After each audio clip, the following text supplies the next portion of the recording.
Ayy, poppin' like I'm supposed to. Watch out for the people that ain't close to. Speak a little something you could toast to. I ain't tryna hear about what you won't do.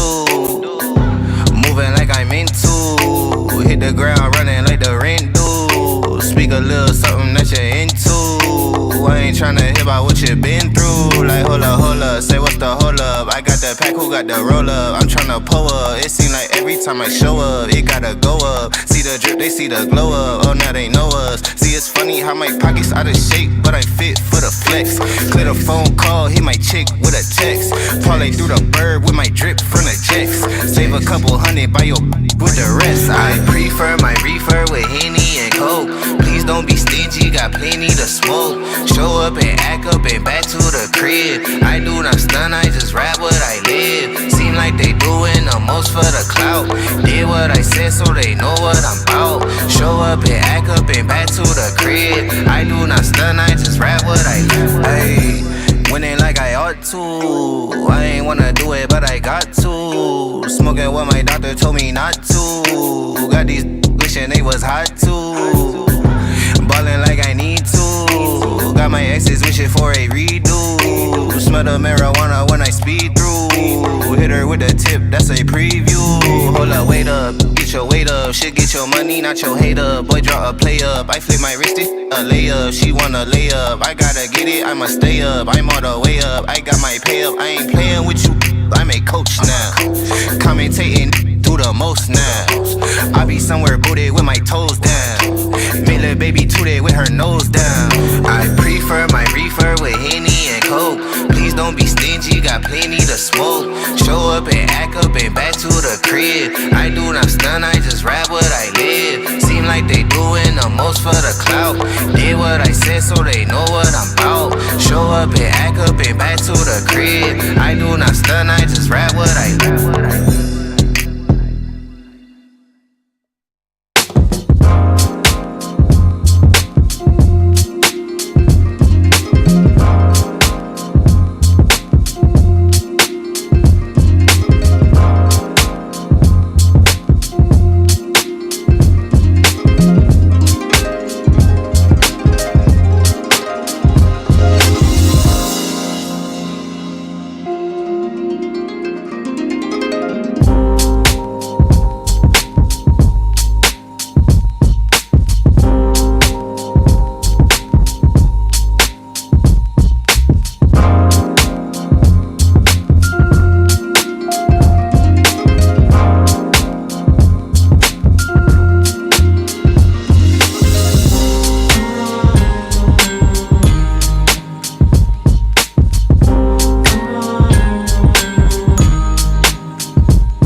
What's up, good Veepo? Welcome and happy Tuesday. Let me know that you can hear me by typing in the chat 8 topics. 8 topics, because tonight we have a full agenda of 8 topics. And I am so proud of myself because I actually got everything kind of done. I was pretty much ready to roll, and then we had tech issues with these videos again. So we will see. Thank you for letting me know that you can hear me. Trikeisha, Ricardo, Deshaun, Sagittarius Lee D, Brand Pam, and Don Smart, Old Soul, Kim and Style, His M, J, Minister, Sugar Spies, Marianne, Gigi, and everyone else who's letting me know that you could hear me. But yeah, I was getting ready to start the countdown, and then it wouldn't start. And it was something I waited to load it. I didn't load it an hour or so ago, but there's something going on with StreamYard or my computer. I'm thinking of StreamYard though. But anyway, we'll see. Hopefully they work. If not, I'll have to pause and pull them in all over again. Also, thank you to everyone who's liked the video so far. We got 97% of you saying that you've already thumbs up. I'm going to give a little grace for the 3% who, for some reason, has not hit that thumbs up. I'm assuming that you will as soon as possible. Also, if you are subscribed to our Reality Chronicles channel, and I forgot to pull that in. I'll pull in the link. But this is what I'm going to do instead. Pinned to the top of the chat, you have the link to all of my social medias, including our other channel, which is our Reality Chronicles channel. And that link that I just put in the chat. And if you are subscribed to the Reality Chronicles channel, put your world or your earth or your globe emojis in the chat to let us know that you are subscribed to our Reality Chronicles channel. It is monetized. That means we're putting content there now. We put our first original video, pre-recorded video over there. Yes, I don't know, over the weekend, whenever it was, Friday, I forgot. But much more content coming over there. I got like 100 and something videos coming over there over time. And shout out to all of my members who are a part of our Patreon. We've had comments from members saying, like D-Baby here, saying that we need a raw channel. We need a channel where, you know, we could just let loose, do kitchen table talk and all those sort of things and be unfiltered. And the news I have is that we actually do have that, and it's called our Patreon. And our members are listed here. These were our members as of April. I need to update this. But thank you to all of our executive people. We call them executives because they get more, they're closer to the whole brand and everything that we do over here. They help me figure out things. I give them behind the scenes of the business aspect of this, but also the personal aspect of being an influencer. And then we have shenanigans as well. We were actually on live. We had our private live stream. What was that, Friday? I think it was Friday. We were on for 3.5 hours and we were having so much fun that the time just flew by. But we were just on there doing the most and talking and being unfiltered and all that good stuff. And then we're also having another live stream. So we have private live streams over there, unfiltered. And we're going to have another one this coming Thursday, 7 p.m. Central, 8 p.m. Eastern. And then also the good news I have is now I have the ability to offer a free trial, 7-day trial for our Patreon. So for those of you who aren't familiar, don't know what it is or how it operates or what it would look like, you want to get a little taste test. We have the, as of now, as of this moment, if you click on the link in the pinned comment, you can join our Patreon executive Veepo for a 7-day free trial and just get a feel for what it's like. And then stay and stay around for the shenanigans. So tonight, speaking of what the majority of us are here for, tonight we have, again, 8 topics. We'll be talking about the NAACP's Florida travel advisory for African Americans, as well as the color purple The 2023 version of the movie has released a trailer. We have a personal topic for me was, yes, Marlena, thank you. The shenanigans go down definitely over there on Patreon. Then we have Big Brother season 25. We have an update on that. I'm a Big Brother fan. More recently, as of like fall of last year, I really got into Big Brother and started binge watching it. And so we have an update for season 25, which is slated to start this summer. Then we have Kroy and Kim Zolciak or Biermann. And it's getting dirty, y'all. It's getting dirty, and they are exposing each other. We are getting the dirt. You know how everybody had these perfect lives on the outside, and we always know that it's more than to it than what meets the eye. Now we get to see what's behind the veil. And then we have Rick Ross and DJ Envy, who to me have just gotten it's just become very unnecessarily petty. Their situation going back and forth over the I'm just noticing Trikesha's comment. But going over this whole thing starting over a car show. So we'll dig a little deeper. I actually was trying to wrap my mind around it when I first saw it was starting to trend over the weekend. And I was like, what the hell? What is this? This makes no sense. And it still made no sense once I kind of got my mind wrapped around it. It makes no sense. And then Jamie Foxx health update-ish. TMZ released a new article, but then I've been hearing some things, and there's now some new conspiracy theories that I've heard, but I haven't heard it hit the mass media yet. So we're just gonna talk about it. And then Jay-Z and Beyonce, it's been trending that they have purchased a $200 million estate in Malibu, California. So we're going to talk a little bit about that and show you some pictures, et cetera, for those of you who have not seen it. And so we're going to start with Florida.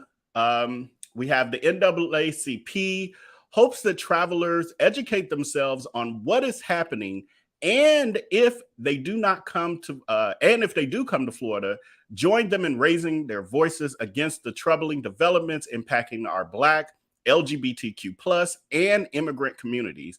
The NAACP issued a formal travel advisory for Florida on Saturday in response to what the organization has described as Governor DeSantis' aggressive attempts to erase Black history and to restrict diversity, equity, and inclusion programs in Florida schools.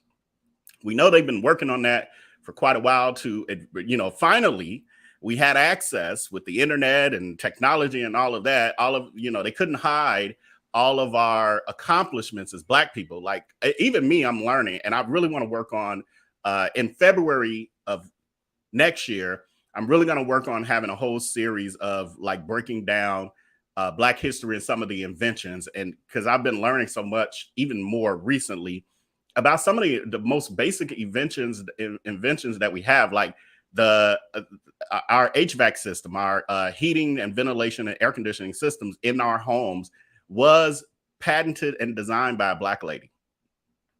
Like, who knew that? Like, we know about some of us know about the stoplight and know, but a lot of these inventions that we all benefit for and take for granted were invented by African Americans, and they like to keep that history away from us. And so this is what he's doing. Well, they're all, the Republicans in general are doing. It says some of the group's top leaders called the move a direct rebuke to DeSantis' frequent attacks on the most marginalized groups, which they see as a clear indication of what he would continue to do if he were elected president. We don't need no more of the Trump situation, but that's what they're trying to go for. DeSantis is expected to enter the 2024 race this week. I'm not sure if I missed it as of yet, but I haven't heard anything about him making it official yet.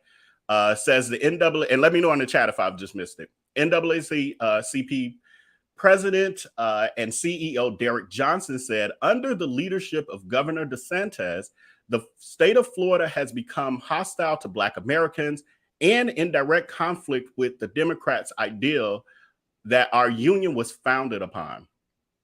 And it says, he should know that democracy will prevail because its defenders are prepared to stand up and fight. We're not backing down, and we encourage our allies to join us in the battle for the soul of our nation. The soul of our nation was actually built on what he's trying to do, to be honest. Like, let's have that conversation, and then we can just kind of reform and restructure, because that's what needs to happen. Says, this is how he looks at us. And anyone who continues to follow this man and doesn't say anything stands with him. I would agree with that. The advisory put forth by the NAACP on Saturday joins the League of the United Latino American Citizens and Latino Civil Rights Organization, which issued a travel warning last Wednesday, and Equality Florida, an LGBTQ advocacy group, which issued its warning on last month. So thankfully, at least these organizations and these various groups are joining together, because there's power in number. We do know that. And it says the travel advisory said in part, this is just part of what it said, and I quote, before traveling to Florida, please understand that the state of Florida devalues and marginalizes the contributions of and the challenges faced by African Americans and other communities of color. And it says the alert calls out DeSantis' aggressive attempts to erase Black history and to restrict diversity programs in Florida schools. We talked about that. And it says, once again, hate-inspired state leaders have chosen to put politics over people. And Governor Ron DeSantis and the state of Florida have engaged in a blatant war against principles of diversity and inclusion and rejected our shared identities in appeal to a dangerous extremist minority. And it says that Florida is home to more than 22 million people, 17% of whom are African American, according to the latest census data. And let's see. Oh, another part of this is saying the governor openly mocked the notion that any kind of travel advisory would be effective, calling it a joke during a news conference the day after the NAACP conference in March. But you know, that's just how they do it. They take us as a joke, and then we show that there's power in numbers, because the truth is the best way to hit them is in the pocket. They said the advisory for Florida is seen as one that could greatly affect the state's tourism, one of its largest industries. Last year alone, nearly 140 million tourists visited Florida, the most in the state history, according to Visit Florida, the state's tourism site. Additionally, tourism supports 1.7 million full-time and part-time jobs and visitors, and spent $102 billion in Florida in 2021. Says Melba Perlson, a Miami-based civil rights and criminal law attorney specializing in policy, sees that the advisory is a definitive way to affect a state where it hurts most in their pockets. And it says, while it is unfortunate, we and other groups had to take a step. It is critical for people considering traveling to Florida to know the agenda that they are supporting with their dollars. And there are mixed reactions, of course, because you have, says news of the advisory has divided parts of the state, with some seeing the need for immediate actions and others seeing it as a ploy. And one of the politicians was Byron Donalds, a Republican, called the advisory really stupid. It says he continued to say, I don't even know what the NAACP is talking about, because this is made up. None of this exists. Who is Black? Oh, he's Black on top of that. Wow. And he said this on Foxx and Friends on Monday. This is silly and it's dumb. It's political. It makes no sense. But it makes sense to erase, people of color and marginalized people. Okay. All right. Do you? Says the other people who have a mixed reaction to this, of course, would be the owners of businesses, and Black owners of restaurants and businesses have also shared concerns about what the advisory could mean for their community, for their businesses that depend on tourism. And one owner, Miss Akins, owners of Nikki's Place. Y'all let me know if y'all know about Nikki's Place in the chat. Nikki's Place in Orlando said that despite having built a strong reputation for almost 2.5 decades, she believes that any kind of advisory would be devastating for her business. She was quoted as saying, "It would be very, very detrimental to us because everybody who comes from out of town, they really do support us in a way that some of our locals can't support all the time." Now, I've been to Florida many times, and I don't even know this place. Y'all let me know. I hope one of y'all know about Nikki's. What is it? What kind of food they do? Is it good? Maybe she's the sweetie pies of Florida. Y'all let me know. For Lewis, she said the potential sacrifice for businesses in the short term is worth the long-term gains, which she said affects everyone. And is also quoted as saying, lastly, "We are citizens of the United States and we have rights, but because of DeSantis' insecurities in his life," I love that, that's a read, "he took it upon himself to condemn certain people." She said, "Ultimately, this is an injustice to all of us." I would agree with that. And I would definitely agree with because of his insecurities in life. Actually, I believe that all of them, all of this hate towards people of Black and brown descent is all based on insecurities of themselves. They don't know who they are. They have no real self-worth, and therefore they have to suppress others in order to feel worthy of existing. Just my thoughts. So I'm going to put a quick little poll, and then I'm going to read some comments. Y'all know I love this little poll feature. I'm such a nerd.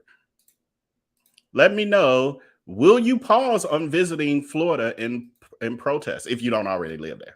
And if you live there, are you going to move because of all of this? Let's see. Do we have any saved comments? We got 4-star comments. Thank you. Oh, can't read that yet. We ain't got to that yet.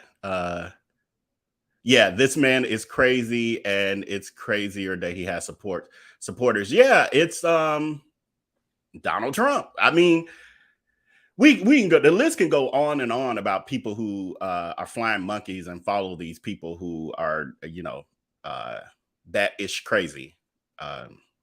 It's really and uneducated. I do not see the show. Oh, okay.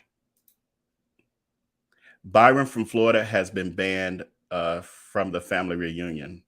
Is this the cookout? You talking about the cookout? Let's see. So far for the poll, I don't know if it's still. It looks like, yeah, it look like I can end the poll. 74% of you are saying that you will. Oh, did it? Okay, here it is. 74% of you are saying that you will put a pause on visiting Florida in protest. 25% are saying no. I don't know. I would be interested, is it because you have family there? You don't feel like this is worthwhile? I personally will put a pause on, and no offense to my Florida people, but just in support of, because we do know that based on history that our real power is our money. They ignore everything else about us. But when we pull our money, which is a huge resource for them, that's when we see action. The civil rights movement proved that with the bus boycott. Took them a year, but we literally bankrupted a bus company for a city. Took that in order to get them to, actually take some level of action. Lydia Jones says, I have too much family in Florida. Yeah, that's what I was thinking. Some people may have the stance of I have family there, or I have, property there, et cetera, et cetera. I'm trying to, let me see. I'm seeing comments in live chat that I can't find over here on the. Okay, this is whatever. He's destroying his own state. Who does that? Lydia, one of the things that I learned a while back, this was a couple years ago, is that when it comes to people of wealth, when you get to those levels, the these really rich people and people connected like him. Not saying he's really rich yet, but he will be based on all his shenanigans of doing these dirty deeds for the people in real power. What I found out is that they don't consider themselves citizens of the state that they're in or even the country. They consider themselves citizens of the world. So they don't care about messing up, laws and regulations and things hurting us. All they care about is what power or what financial gain they can get from it. And then they walk away from it. They'll move to a different state. They'll move to a different continent, or they're already, have properties in other places. They could really give a damn about that. That's what we think of, because this is, for the most of us, the state we live in, et cetera, or the country even, is all encompassing for us. That's our world. But for them, the world is their oyster, so to speak. So sad, but true. Let me make sure I'm not missing any. It is beyond me how upset people are about the travel advisory, but not upset about the reason behind the advisory. Exactly. Yes, that's a great point. Also, yeah, great point. Yeah, and it's a shame that we're even put in this position at all.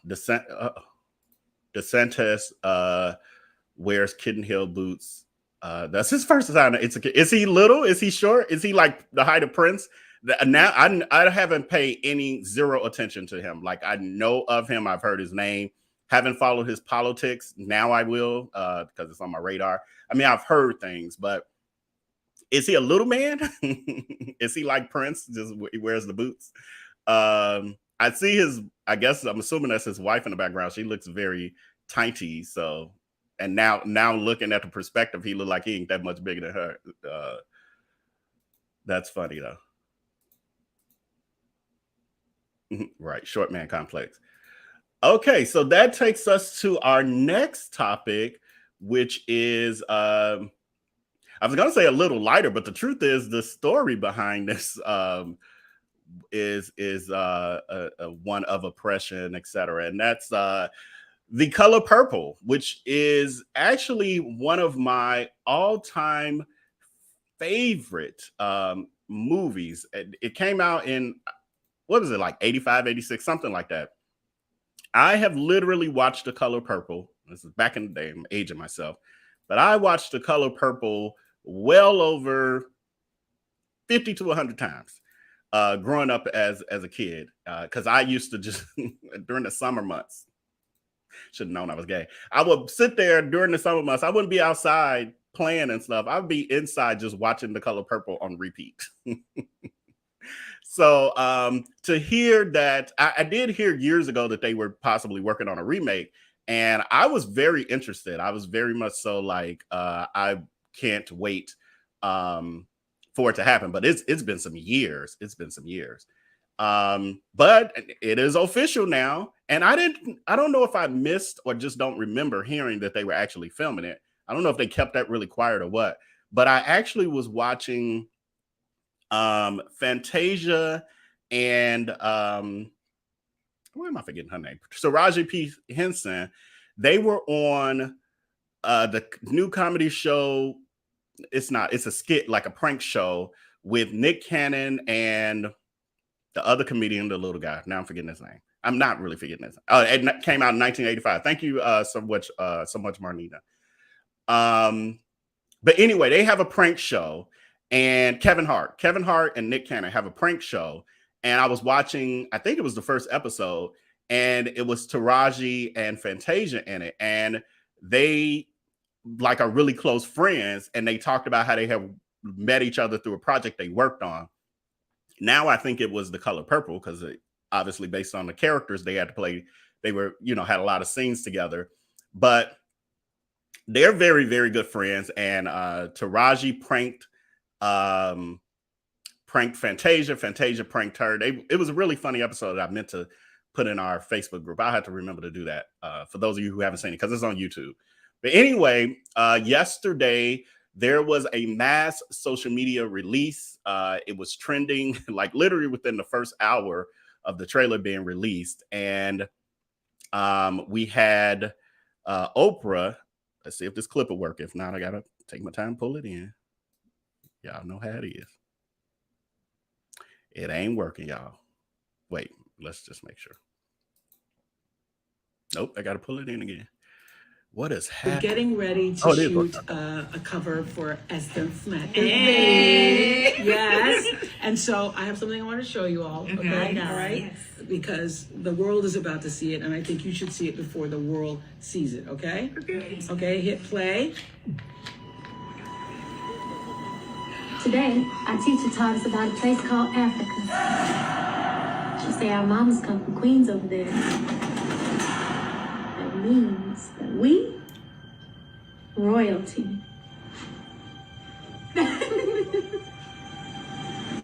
I got to pause a little. I'm sorry, mute it a little bit here and there, y'all, for copyright purposes. So if you want to see it, it is trending everywhere, or you can search it in YouTube. Don't be complaining in my comments about me muting. You and me, us have one heart. Get off my land!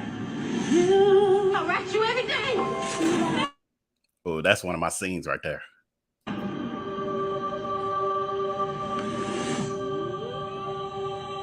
Oh, Miss Steele! All I had was my sister. You and me must never part.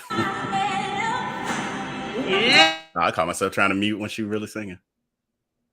Oh my God, it's time for you to see this. I love that line. There's gonna be some change Right here.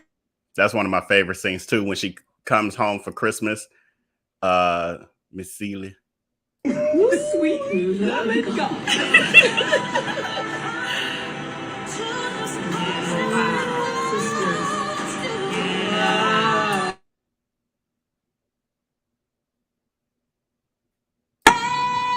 Yes. Yes. Yes.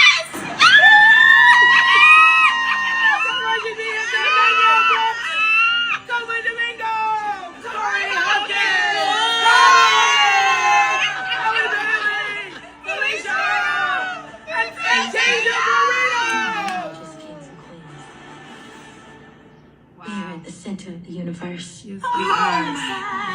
Oh my God. Yes, the world is about to see this. Oh my God.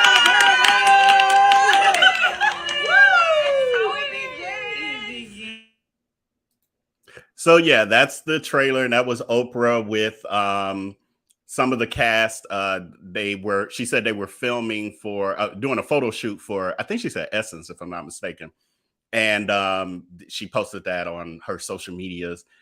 They are saying what I was surprised that Halle wasn't in this. So I don't know, maybe her schedule didn't allow. Well, she has the Little Mermaid happening too. She's really rocking and popping out there in them celebrity streets.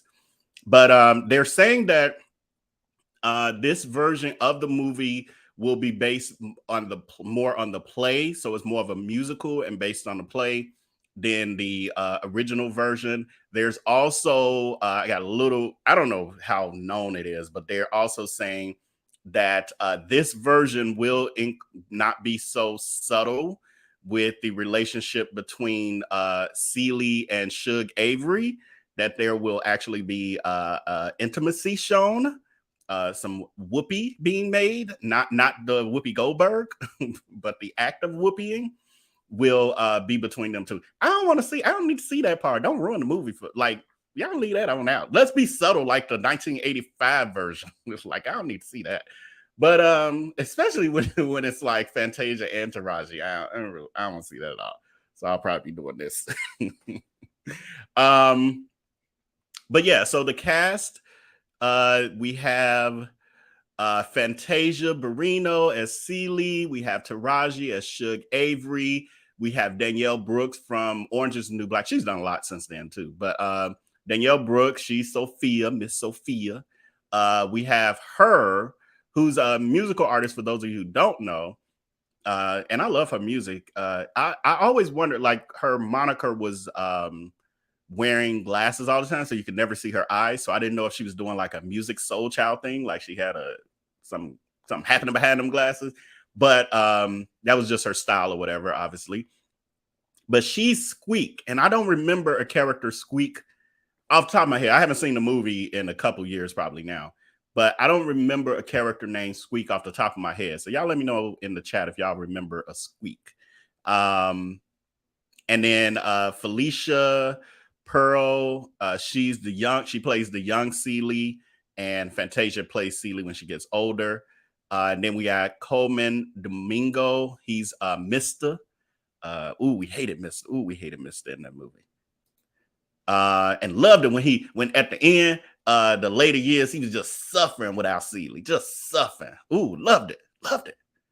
Then Sierra as Nettie Harris. Don't remember. I'm gonna have to rewatch the movie because I don't remember some of these characters. Corey Hawkins as Hoppo. So we do remember you told Hoppo to beat me. So that's Hoppo. And then what's her name? Anjawani? I don't know her. Ellis, Miss Ellis as Mama. I don't know if she's playing the mama in the beginning, like their mama. I don't know. I've seen her. I know she's like, all over the place, but I don't know how to pronounce her name. And then we got David Alan Grier. We all know who David Alan Grier is. Harpo's new wife. Oh, okay. I remember. Thank you, Precious. Then we got David Alan Grier. And then as Reverend Samuel Avery. And then we have Miss Millie. And as that's Elizabeth Marvel. So those are your main characters, but it's a host of other people in it. I saw someone on social media commenting about the lack of Whoopi being in it. And like, really, Oprah isn't in it. She's, not to my knowledge, unless she's doing some little cameo. But, they're behind the scenes making it all happen. So I don't know. But yeah, that's The Color Purple. Oh, it's coming out on Christmas Day of this year. So they're doing a premiere like way, most people say, why y'all doing it so far ahead? We're going to forget. We ain't going to forget. But yeah, I'm excited for it.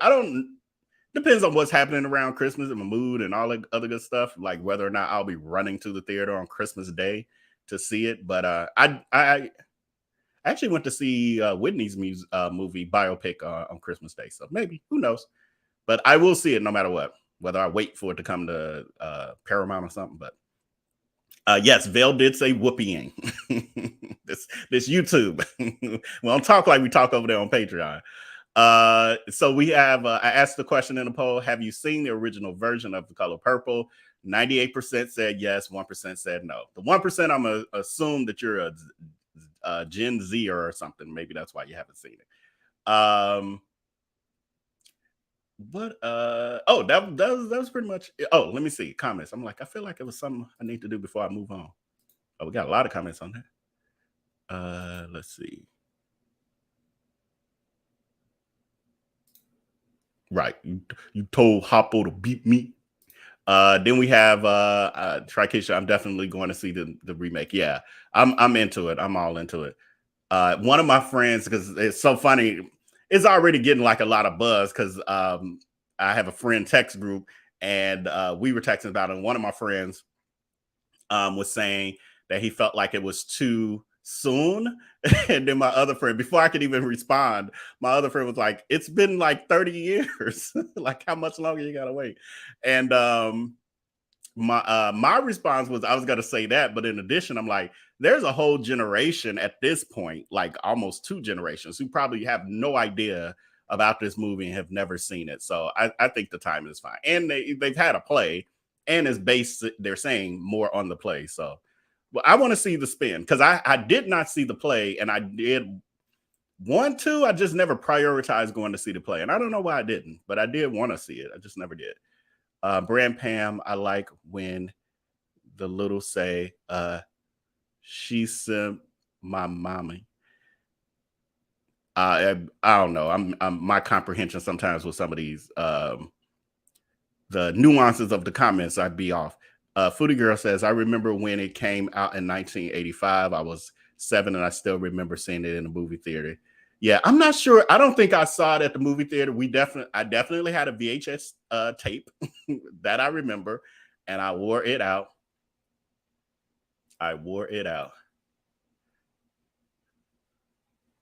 The trailer is excellent. I was surprised to see Hailey as Nettie.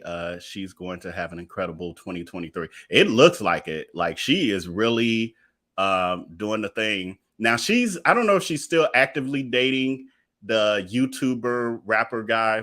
I don't know why I'm forgetting his name because I kind of follow him a little bit. But he just be getting into a lot of stuff. And I'm wondering if he's gonna be bad for her image overall, or I don't know if he's doing it all for the gram, so to speak, or for social media hype, because he's got well over millions of YouTube subscribers, and he's a hustler and all of that. He understands how the algorithm works, but he gets into a lot of stuff that makes me nervous for his influence on her career in a negative way. But we'll see. Hopefully not.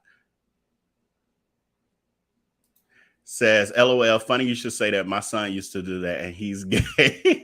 It was like he was in a trance. As far as watching The Color Purple, I don't know what it is. There was nothing,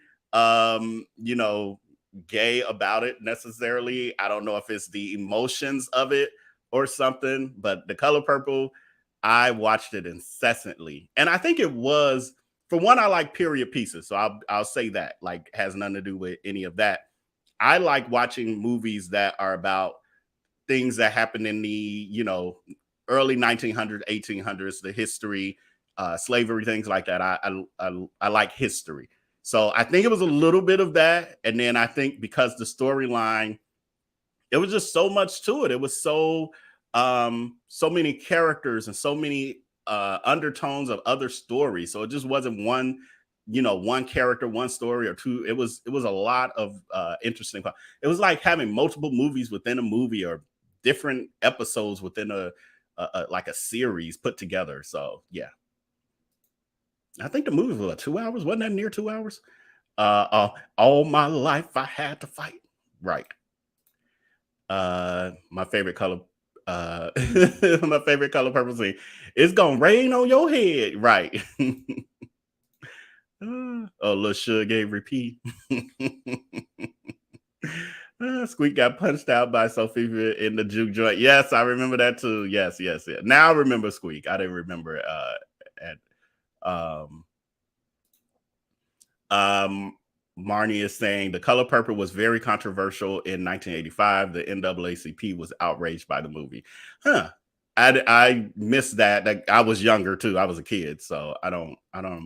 And somehow that missed me. Like, I've watched documentaries and stuff, and Oprah, of course, has talked about how this movie was life-changing for her. I remember her doing an interview where she talked about how she had the Oprah Winfrey show. It was taking off, but she wasn't Oprah like she is now. And she was saying that she was trying to lose weight. So she was actually at, for lack of a better word, what she was even calling it, a fat farm, to lose weight. So she went to this fancy place, and I think she's at Malibu or somewhere, and she was there to lose a bunch of weight. And she said she ended up, it was supposed to be like uninterrupted, secluded, etc. And she ended up getting a call, and they found her like out running on the beach or something. And they came out to her and said, you have a phone call, like an important one that you can't miss. And she goes in, and it's Steven Spielberg. And he's telling her that she got the part. She's like, oh my God, this is so great. I'm already, at this place. Or he said, where are you? She was like, I'm at this place losing weight. And he was like, leave immediately. Don't lose another pound. In fact, I need you to gain weight. Like, he was like, I need you to be this character. You can't be looking Hollywood thin as this character. And so it was interesting, but there's a whole lot more to that story about how she manifested it and all of that. It's a very interesting story if you've never heard her interview on that. I'm looking forward to seeing the remake. I cried seeing the original. Yeah, I think as a kid, I was even tearing up watching it over and over. Right. Ray Dong Chong played Squeak in the original. Yeah, I remember that. Hey, Chef Finest Wine. Bill, I love the preview of The Color Purple. Yeah, I was loving it. I was just excited. Like, you ever find yourself, you're watching something that's like you really enjoy, and you find yourself just when you stop watching, you're like, damn, I was just smiling this whole time. Like, I was loving it. A queen or princess, Nettie. Don't know her real name. Okay. All right. And that takes us.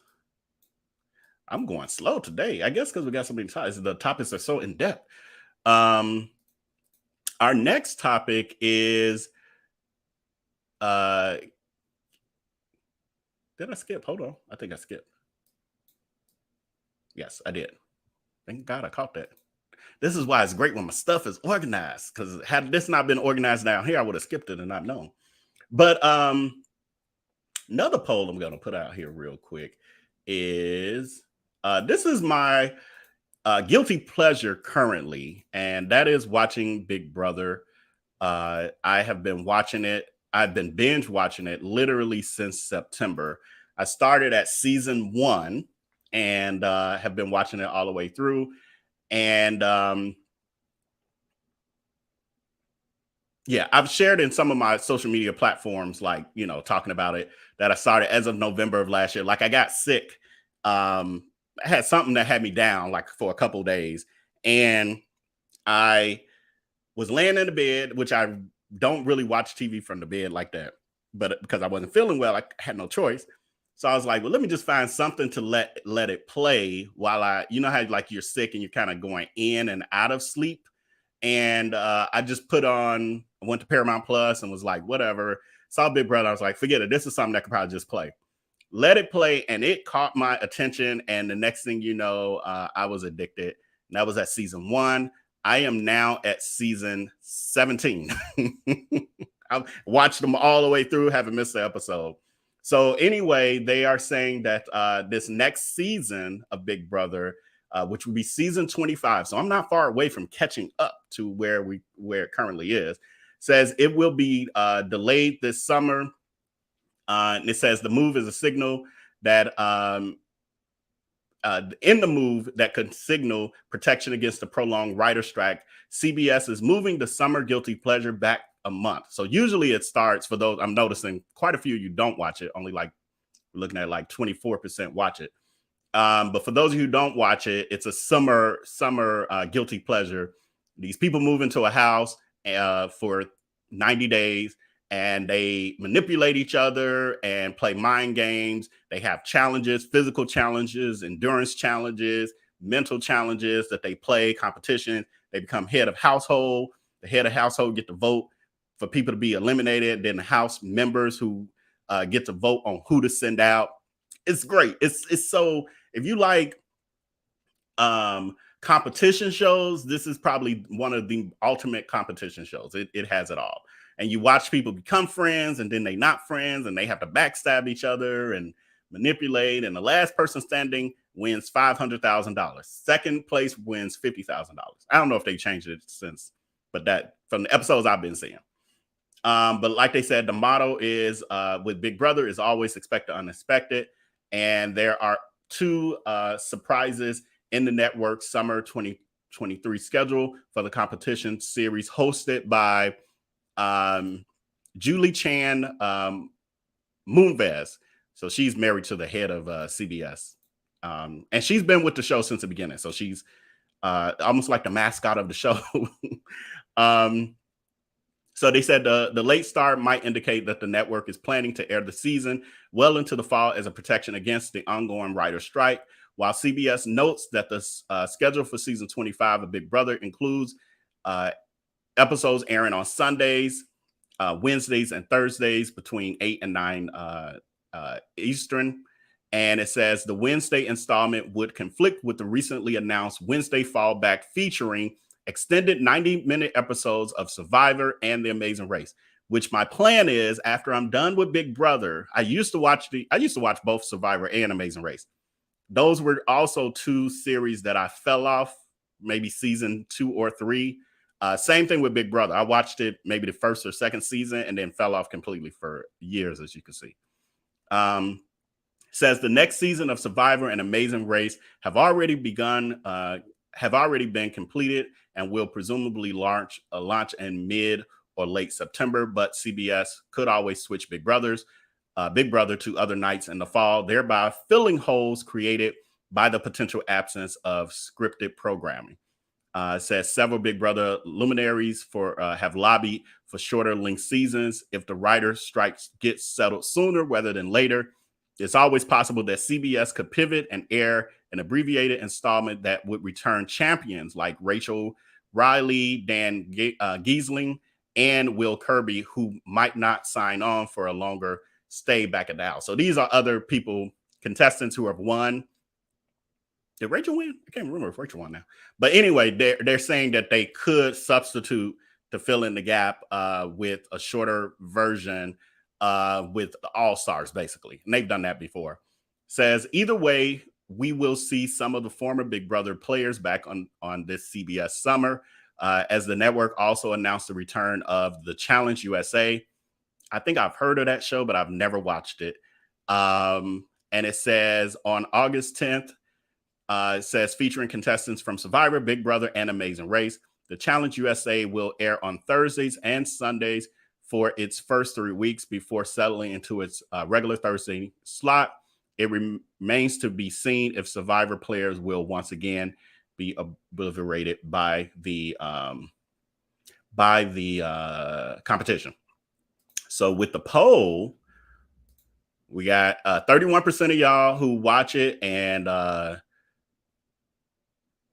68% who do not watch it, watch Big Brother.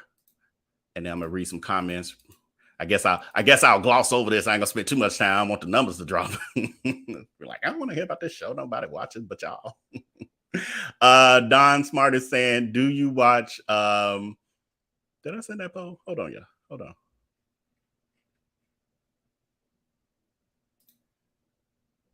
Did y'all just get a poll or not? I'm like, maybe I didn't. Hold on. Maybe it didn't go through. Okay. Do you watch Celebrity Big Brother? Yes, I do. I feel like I got one more to watch. Was the one with Candy and Tamar the last one? Or is it? I think I might have one more to watch. Maybe. I can't remember now, but I have watched it. I held back on at one point because they were doing spoilers for the seasons I hadn't gotten to yet. They were talking about past contestants and who won. And I'm like, no, can't be doing that. So I went back to watching the regular season. So I may have one more season of Celebrity. I'm not sure. I got to double check. Let's see. You could get new viewers if you do Big Brother. Well, yes, but I don't make no money from that. Like I'm saying, like if I bring them new viewers, I'll benefit from that. So, like that's a major corporation. Now, if it was another YouTuber, I might be like, oh yeah, I could help them out. But not, I don't care about CBS. Now, if they want to sponsor me to do recaps, then we can get into some kind of conversation about that. I used to live Big Brother until this swaggy wife. I don't know how they treat us. See, you might be ahead with that comment because I don't know who swaggy wife is. So I'm on season. So these characters you see, or contestants, they're not characters. Those contestants you see here on the screen, this is the season I'm currently on, if you remember back that far. So I don't think I've gotten to that yet. Like even I remember hearing conversation about, because it was kind of going viral, although I wasn't watching, I had heard that on Big Brother, they had basically the white people wasn't invited to the cookout. And I'm like, I can't wait to get to that because what I see every season so far is they will have like 2 people of color if you're lucky. And when you talk about African Americans, there was one season, I think, where there was 2. Usually it's if you're lucky, there's 1. This particular season, there's an Asian, American, and then he's country. Like he's adopted, so he has no connection to his Asian heritage whatsoever. He's just a country boy who was adopted by an Asian man who was adopted by white parents, and he was raised white. So there's that. And then you had the African American girl, and of course, they always trying to vote off the black people right away. Like the black people never really except for way in the beginning. Now, maybe we need to do this because I'm gonna bore everybody else. So us Big Brother fans, we're gonna have to do something on the side because I can really get it, especially because I binge watched 17 seasons, so I got a lot of freshness in my head about this. But long story short, the black folks don't usually last past week 4 or so, with the exception of Danielle from season 3 or 4. She lasted almost to the end and then got voted off, of course. So, but they always the black guys always, he's such a physical threat. Okay. Okay. We read that. Okay, a couple more comments, then we're gonna move to the next one. This live. I'm trying not to make it too long. Maybe 8 topics wasn't a good idea. It usually starts the end of June. It usually starts the end of June. Okay. Yes. So they're pushing it back to they're saying like August. I love it, but I'm behind last season. Okay, cool. So now, Kendi, you and myself, we have, I got a lot more catching up to do.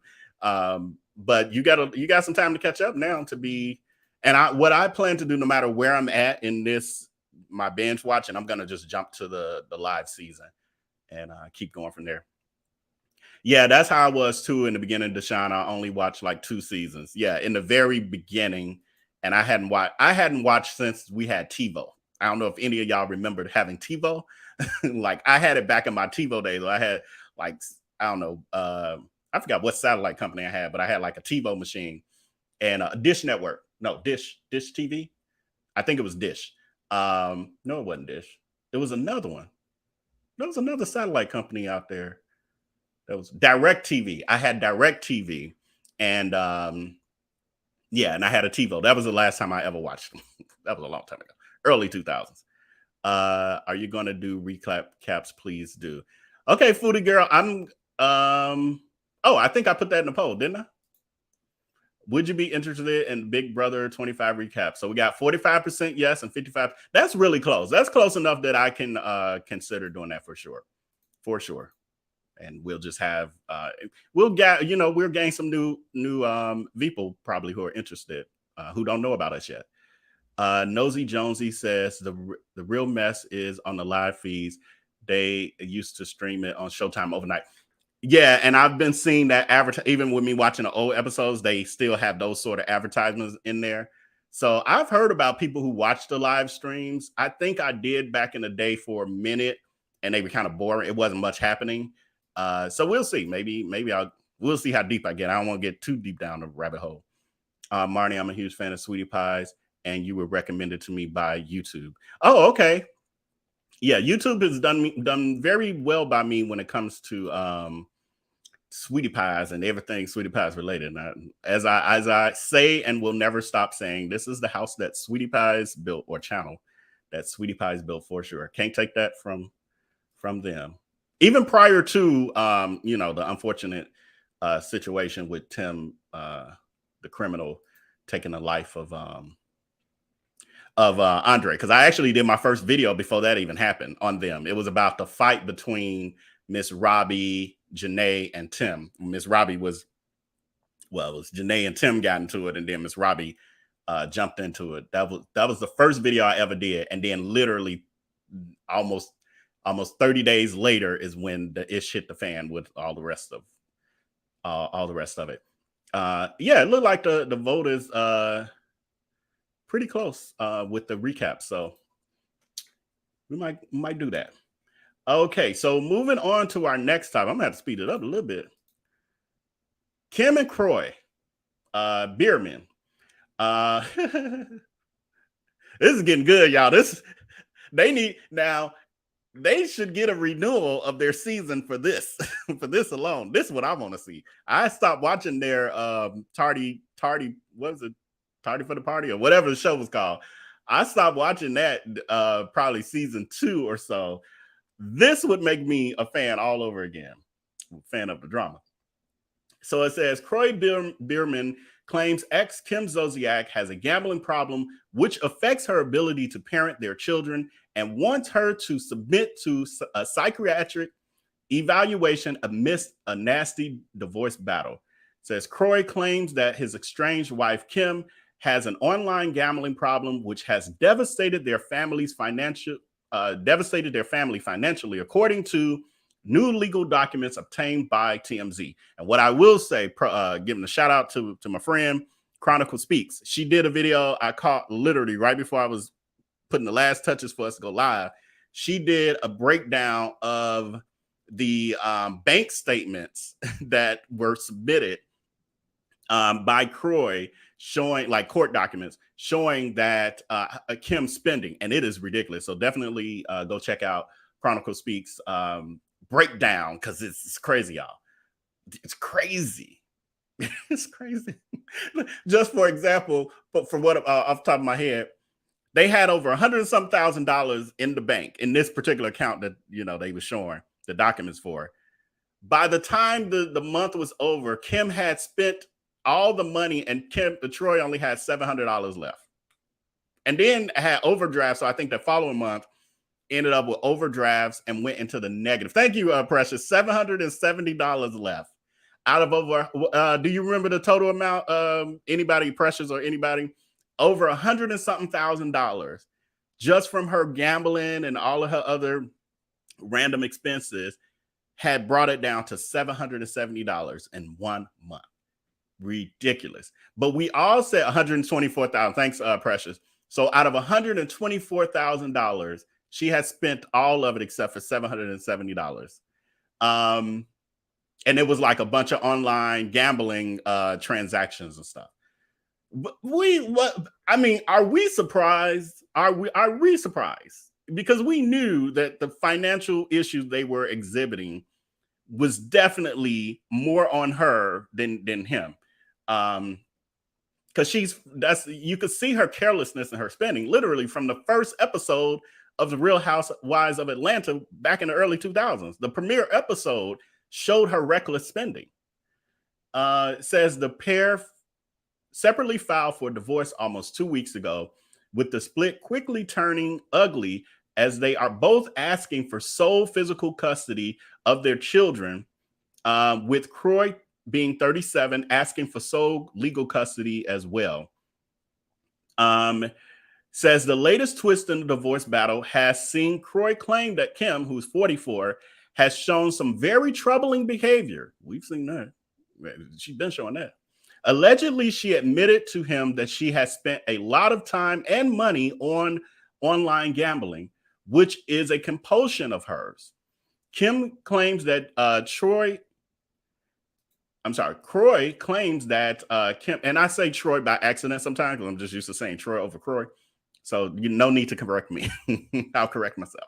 So anyway, Kroy claims Kim's gambling problem is affecting her ability to care for their 4 minor children, and that he is concerned for their own safety and well-being. Together, the Georgia-based couple have 4 children, and we don't have to go through that. We talked about that before. And it says now he wants her to sit for a psychiatric exam. He's allegedly believes her gambling problem could be due to underlying medical health conditions such as depression or bipolar disorder. Says this comes after Kim's requested Kroy to take a drug test amidst their bitter divorce. So this is the thing. When I did this story a couple weeks ago, when we first talked about it, it was saying in the article that Kroy in his filing had said, basically, I reserve the right, like I'm gonna say this is irreconcilable differences. However, what I am also saying is I could say a whole lot more, and I'm reserving the right to say what I want to say more if she don't act right. She didn't act right. She ended up pulling out him smoking marijuana, basically trying to say he a druggie. And he like, all right, all bets are off. Here go the bank statements. You see what she been up to? Do you see this woman about to bankrupt our family? She don't even care about our kids. She $100 and something thousand, $124,000 spending the taking food out of our kids' mouths and all of that. So it says the former Real Housewife of Atlanta star reported that she has witnessed the football player smoking marijuana, causing her to be concerned about the safety of their 4 minor children when they are in his care, according to Radar Online. I mean, he got to be a real weed head for this to be like, oh my God, he can't be around the kids. However, anyway, it says in legal documents obtained by the publication, Kim states that she has serious concerns for her children's well-being and is asking for the judge to force Kroy to submit to a 5-panel hair follicle drug screening. Says this is getting so messy. Says the filing also requests that Kroy not cut or remove his hair until the screening is done. Marijuana is not legal in the state of Georgia where the exes reside. So this is kind of her loophole, basically, to make this a bigger deal than what it really is. I mean, plenty of people smoke weed and do edibles and everything else, and it doesn't impair their ability to be parents. However, when you have a gambling addiction and you're, well, I can't say allegedly an alcoholic from what some people have said, that and like you're bankrupting the family. I think that's a bigger infraction than somebody who's smoking weed. He needs to smoke weed. He's trying to calm his nerves. You bankrupting the man. Of course he's smoking. He needs something. He ain't cheating. From what they saying, he didn't cheat on her. So he needed something to be able to deal with that. Says asking for sole custody is an unusual move, as exes often request joint custody to make the divorce smoother. Says Kroy has asked for sole legal custody and physical custody, whereas Kim wants sole physical custody with visitations for Troy. Yeah, she wants visitation because she still want him to continue to take care of them kids. Because as we saw, he the one that take care of the kids. She don't take care of them kids. Says Kim and Kroy split after 11 years of marriage. A week ago, TMZ reported that the duo are already battling out over who gets what. It was claimed that the Montana native Kroy wants to keep their $2.5 million sprawling 7-bedroom mansion in Alpharetta, Georgia, even though it is reportedly in foreclosure, as they owe $1.1 million in unpaid taxes as well. Woo, Jesus, that's a lot. I mean, it's just a lot of layers, a lot going on. Says Ann Kroy has asked that Kim move out immediately, but the publication claimed that they are both still living in the house. Where the hell is she gonna go? She got no money. That was the other thing Chronicle said. Chronicle said that in the bank statements, Kim doesn't have the kind of money she used to have coming in, of course, but it does look like she was still getting income from Cameo, which is like an app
What's the chances that y'all are still here? Can y'all hear me now? Let me know if you can hear me. Just say hear you. I can hear you.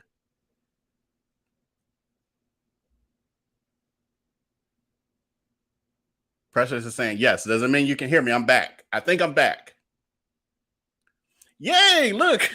I was like, oh my God, I'm gonna have to start this whole live all over again. And thank you. Thank you, Precious and Don and Elizabeth and being Mary Jane and everybody. Thank y'all for staying, because I don't know if I got a power surge or if the internet just went out and then had to wait for the router to just reboot.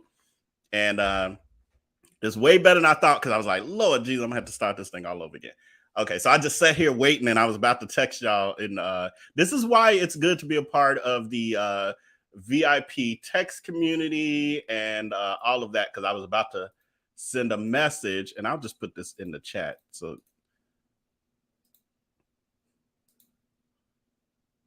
okay, there you go. It's in the chat for those of you who aren't a part, because that's how we communicate. Because we can't rely on this YouTube thing. This is, internet and everything else.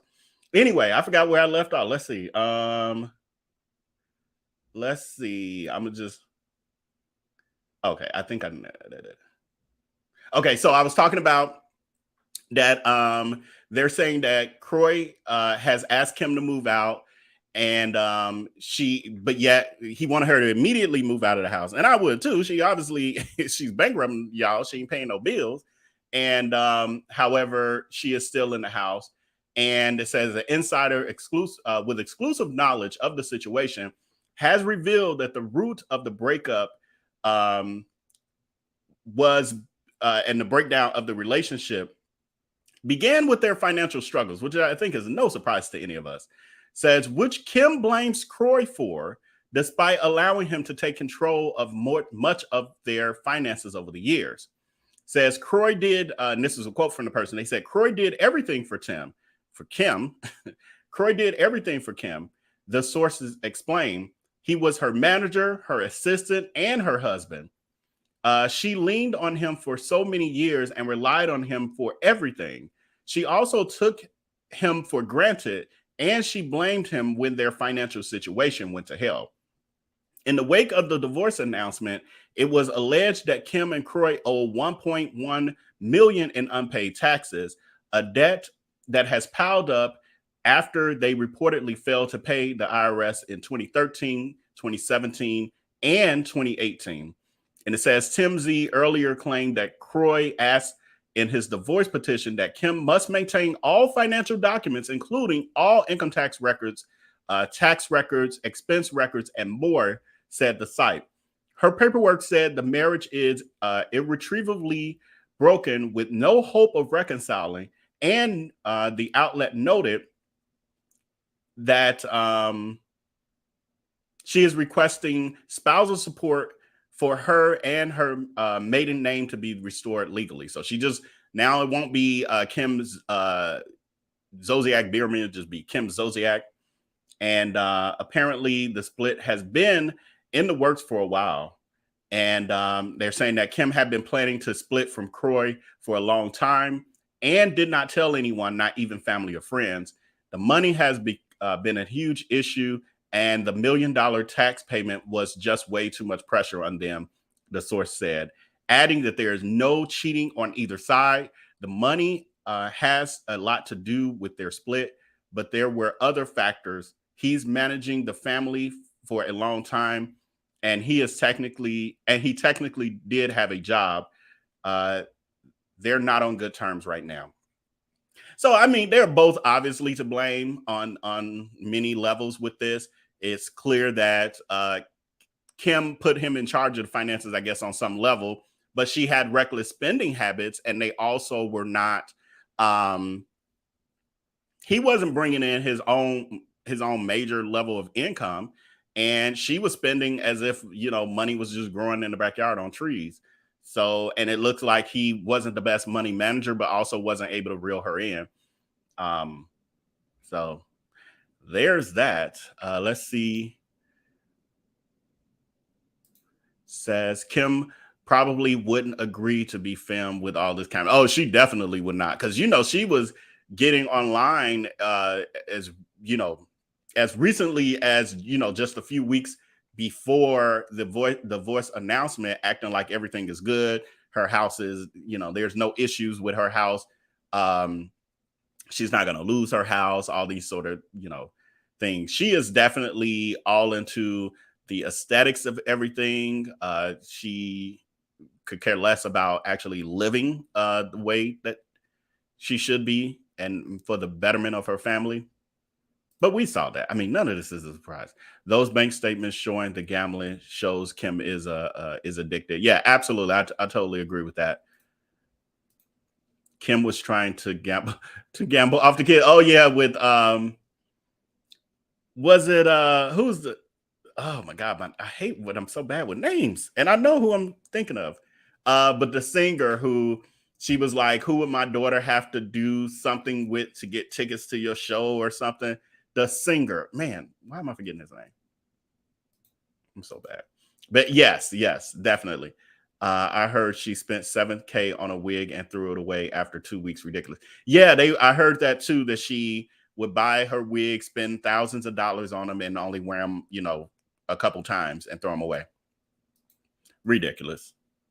What sounds like she should have been took the children and dip. Yeah, look like he should, but he ain't trying to leave that house behind. At least pay your bills first. And I'm wondering if his plan is to sell the house once they get a divorce and then take that money, and then that could help get them out of debt and all that. They may be forced to sell the house anyway if it doesn't go into foreclosure first. I might have to go back and watch we talked about Big Brother. Yeah, I would definitely highly recommend it. This is very entertaining. And it's on Paramount. Where do I watch it? No, I watch it on Amazon Prime. And now I just remember I told somebody the wrong. No, I watch it on Paramount Plus through Amazon Prime. So I do watch it on Paramount Plus. Remember when she made the family stop at a casino on a family vacation? Yeah, I feel like I heard about it. I'm not sure if I saw that episode, but I definitely know about that. Right. Because I think it was when they were doing that season where they were in a RV traveling the country. So yeah, like, you're not even making it about your kids at that point. And she was in the casino all night and stuff. It seemed like Kroy had to try to pull her away, but she wouldn't leave and was there all night, overnight. Hate to say it, but I believe Kim saw dollars when she met Kroy and it backfired on her. Absolutely. I believe that too. I believe she thought he would be wealthier than what he turned out to be. I think she thought he had more potential than he actually had as far as his NFL career, all of that. I agree. But Kroy wasn't working. Right. Kroy wasn't working. And some are speculating that he probably didn't have an NFL pension because he didn't play long enough. So, and I don't know how true all that it is. Right. He carried her purse. I mean, he drove her around. He was her chauffeur too. They didn't mention that. And they talked about how he was I guess the assistant, but now the chauffeur is different. So he was the chauffeur, the assistant, the husband, the manager. Elizabeth Hill says, I hope Big Papa changed his phone number. Right. You know Kim is going to be on the come up for the next rich man that she can get, regardless of how he look and all the other stuff. She definitely. I wouldn't be surprised if she'd be like Portia and find her African out there, because I hear that they're plentiful out there in Atlanta. And she don't even like black people, allegedly. Why a lot of me says, didn't he have some money coming in from his football career? Yeah, speculation is that he really didn't have money coming in from that. And I'm not sure how true that is. With the way things are going, with how this divorce is going and how they airing out everything, chances are we might find out the intimate details of his financial situation. Pink Pearl says she's looking for her next bit. Yeah, absolutely. Absolutely. I heard that they're in a house together avoiding each other. Yeah. Kim was just, I actually recorded it and I didn't pull it in here, but Kim was out on Mother's Day. I think she was meeting her daughters and she was talking about she was running late. She was like on IG Live or something, talking about she was running late, filming herself. And then she had the younger kids in the back. But yeah, Kroy wasn't with her, but she did have the kids with her. I wonder if Kim kept her townhouse. She may need it. It was very nice. She did have it for a little while after they moved, but she sold that townhouse a few years ago. Marnia saying Kim has always been a mess. I read about her online years ago. There's a report that she had an affair with a married sheriff when she was 17. Yeah, I can believe that. I mean, I was because now, you know, people are starting to bring up the stuff that we haven't talked about or heard in a long time. And I forgot what I was watching or listening to, but they were talking about how her two oldest daughters ended up finding out that they didn't have the same father years later. And I think her mother is the one who spilled the beans. I don't know if it was by accident or on purpose. Kim was mad at her mom for spilling the beans versus be mad at yourself, because that's not something you should be hiding from your children for many reasons, genetics and everything else. So, yes. So Kim is known to be, we knew her as a alleged pathological liar for years on the Housewives of Atlanta. NeNe called it out like every episode. And that was, you know, especially towards the end. And that's when they really started to fall out, when NeNe started calling her out on her ish and her racism and everything else. And Elizabeth Hill is saying John Legend. Right. That was the name I was trying to think of, how Kim was trying to pimp out her daughters to John Legend, sending him a message on social media saying, whose phallus do my daughters have to suck in order for me to get tickets to your show, kind of thing. Like, it was ridiculous. She's horrible mama. There was word that they owed their old cook and nanny. Yes. So the Chronicle also showed the part of the bank statement that showed that Kim had wrote, it was like, I want to say $2,400, it was $2,000 something to their old chef and nanny, the one who was on the show, and it bounced. So that would be interesting. I don't know if she gonna ever come out and say nothing. If she do, she can make her money back. But yeah, that was in Chronicle's video as well. Aaron M says she's trying to pimp Brielle for John Legend. Yes. There was no prenup. Yeah, I don't think, because Kroy seemed too enamored with her and probably thought she had money too. And she was trying to be on the come up, so she wasn't going to have no prenup. Yeah, I'm not surprised that they didn't. I mean, it would be wise that they had, but I'm not surprised that they didn't. Elizabeth Hill, why didn't Rose, the psychic, tell Kroy that she had a gambling problem?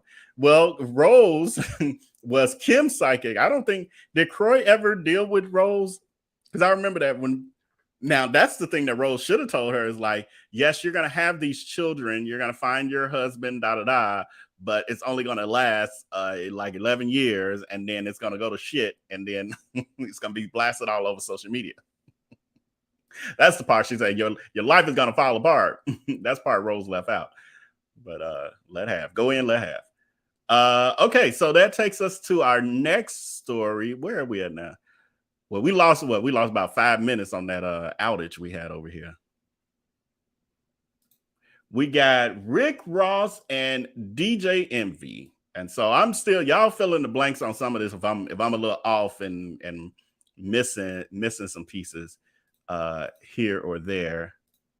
But Rick Ross and DJ Envy have gotten very disrespectful towards each other. Rick Ross has issued a lengthy response towards DJ Envy, and both men are getting ready to host their car shows. Says in the midst of a roar of words declared on the Drink Champs show, which is actually really good. I've watched it a few times.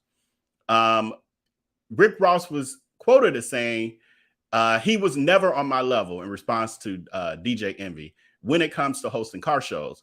And it led DJ Envy to criticizing Ross for his inability to get a permit for his own car show.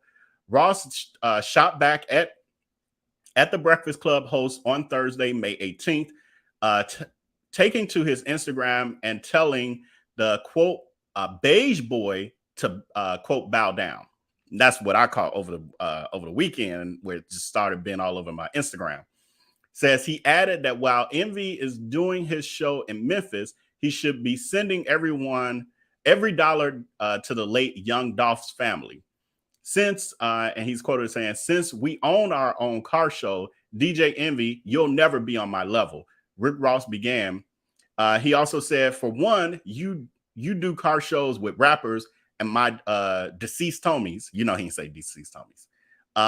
So what you're doing in Memphis, that's Dolph's, and I believe Dolph's legacy should live on, but make sure every penny you make, you donate to Dolph's family. And so I'm not as familiar with the Dolph. I've heard of the rapper. I guess he's a rapper Dolph, but I couldn't point him out in the lineup, and I didn't know he was gone and none of that. But anyway, it says, and he was quoted, Rick Ross was then quoted saying, and Envy, don't nobody build cars to come to your car show. Don't nobody drive from out of state to come to your car show. Envy, the beige rage, you see, but make sure them people got everything they need, Envy. And Memphis, y'all better hold Envy to it. Bow down, Envy. Bow down, beige boy. You a beige boy. It's so ridiculous. Because I'm chuckling because I watched this video. I'm gonna play it for y'all. I watched this clip and I was just like, what is he rambling about? Like, what is he ranting? This sounds stupid. It sounds high school-ish. And we got these millionaires, both successful in their own right, fighting over a car. What is happening? What is the world coming to? It says, and make sure my people good.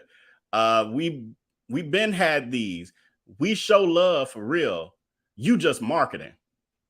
Says on Friday, May 19th, DJ Envy then clapped back at the Miami native, getting personal about his supposed riches. Then DJ Envy says, let's be honest, right, Rick Ross, you Airbnb your home. That's the house that you sleep in. Eddie Murphy slept in your bed, he argued. They shot Coming to America and Eddie Murphy milked your bed. Not milked your bed.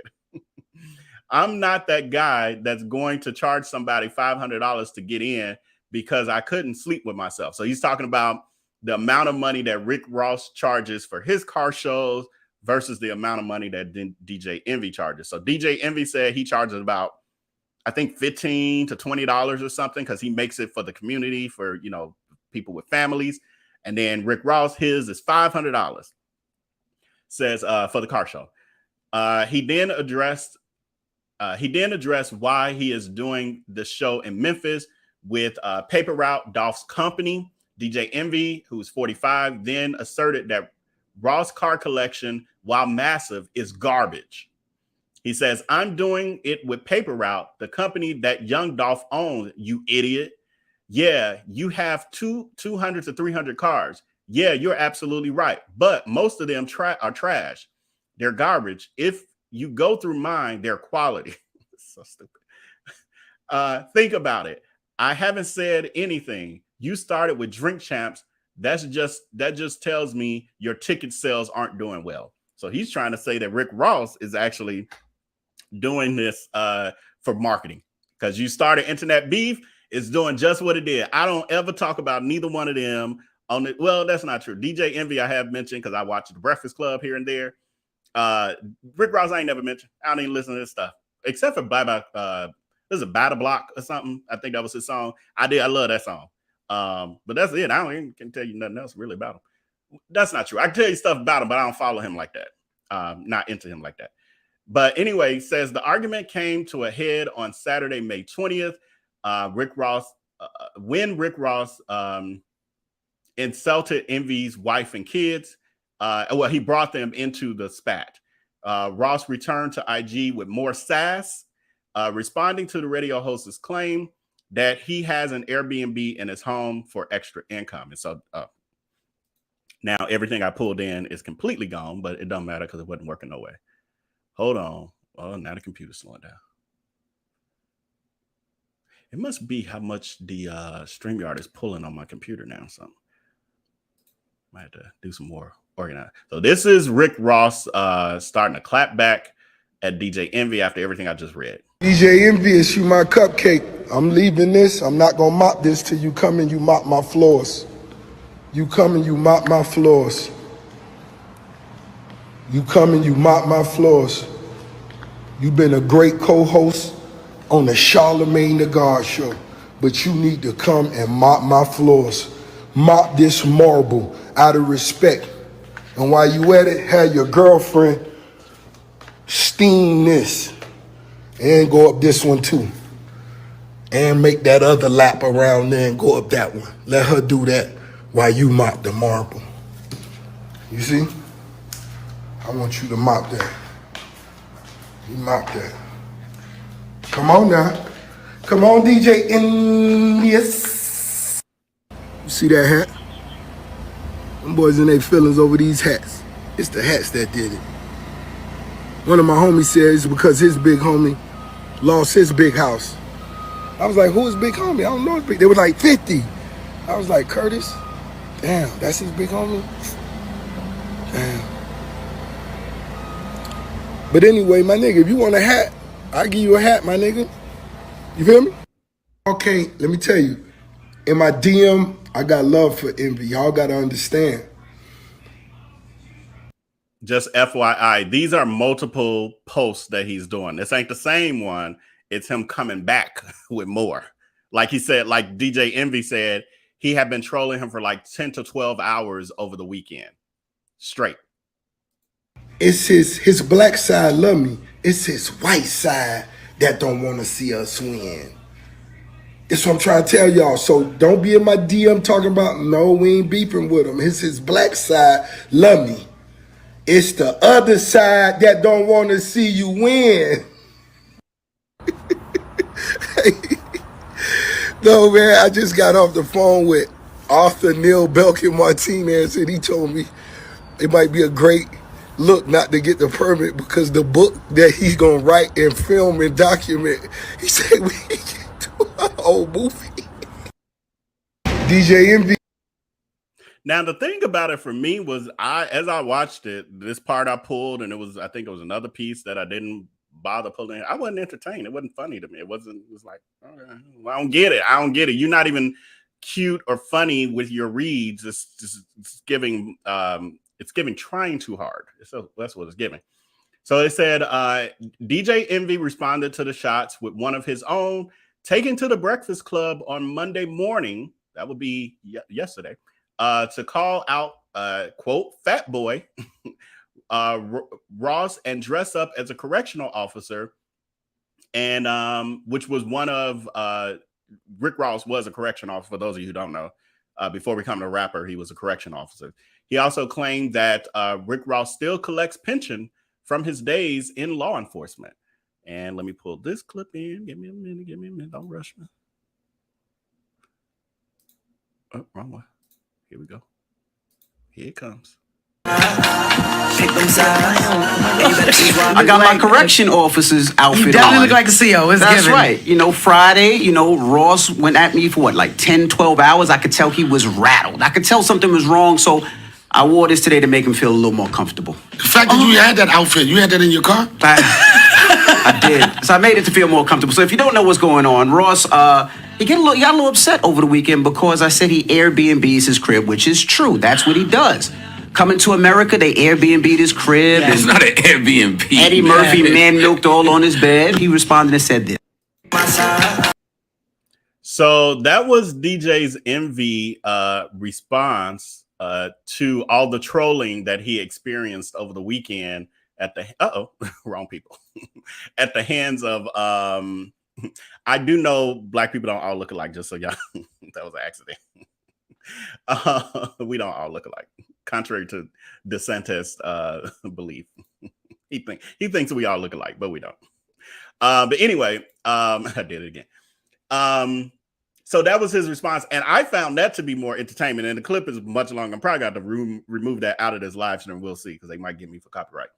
But anyway, that was his response.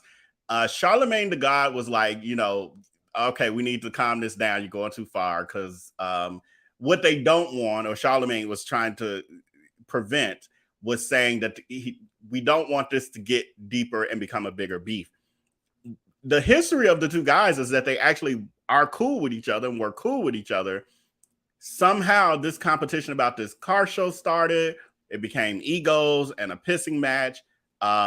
We know that Rick Ross is all about bragging. As you see, he's walking around his house, pointing at his marble. The last clip I ever thing that went viral with him that I saw, Rick Ross, was him putting down. He had like brought all his clothes and shoes and stuff down to that same open area. I don't know if he ever films any other area of that house, but it was literally piles of it, of shoes and stuff. And he was like saying he got to give them away or sell them or do something. And I was like, why you got to post this on social? I mean, but that's what people do. But I just, there's a lot of being extra to me. It's like you tell when somebody ain't never had nothing. It was one of those kind of things. So we know that Rick Ross operates in that ain't never had nothing space. Is the way he, shows off. DJ NV bought into it. So I hope it doesn't get any more serious than this.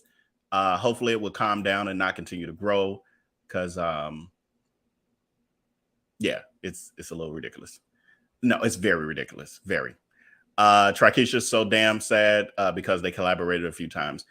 Yeah, I believe it's just ego. So we'll see. They may be able to recover from it. Maybe. I don't know how DJ Envy is taking it with the fact that he came for his family and talking about cleaning his house. He is I think he's Dominican or something, right? Ain't DJ Envy Dominican or something? So to be like, come clean my house, it's like, yeah, or your family come clean my house. Don says, where did this stem from? The pettiness, egos, pettiness and egos. Rose said his car show is for the rich and famous. It sounds like at $500. Yeah, he's in GA. Why is he worried about Tennessee? Yeah, Rick Ross is in Georgia. So why is he worried about Tennessee? Rick Ross was wrong when he spoke about Envy's daughter. Yeah. They used to beef over colors. Now they beefing over cars. They done moved up to a deluxe apartment in the sky. Right. It's like when, rich people are arguing about their business endeavors and whose business endeavor is the most prominent and successful. And then Rick Ross was one of his other digs was that DJ Envy is an employee and not a boss. Well, I'm like, he owns real estate. He owns a lot of properties and stuff. And he does real estate investing courses and communities and whatever else he got going on that we don't know about. That don't really sound, I mean, he has a job, yes, but it's a very prominent job and he makes really good money. I don't know if that's a read. And everyone's not meant, again, he does have his real estate venture. So he is a boss as well. But it's not a read because somebody's not an entrepreneur. I hate that we've gotten to such a space that it's not about someone living a life that works for them. It's if you don't meet what I deem success in my eyes, then you're not successful. I think that's idiotic. And I think it's a bad space that we've gotten into to make people who work regular jobs and help this world go round, to make them feel incompetent in some way because if they have a W-2. If they get a W-2, it's stupid, unnecessary. Yep. Rachel, all over a car show. Yep. DJ Envy is going to leave it alone till he brought it up his family and he laid it into him on Monday on the Breakfast Club. Yeah. I saw that clip. I didn't watch the whole thing, so I'll probably watch it later. But the part I watched, I was like, now DJ Envy was more entertaining. Than Rick Ross was. Trakisha, I worked for a chef that was going to potentially work for Rick Ross. We did a food testing and Rick Ross people wanted the chef to work the party for free. Where they do that at? Shaking my head.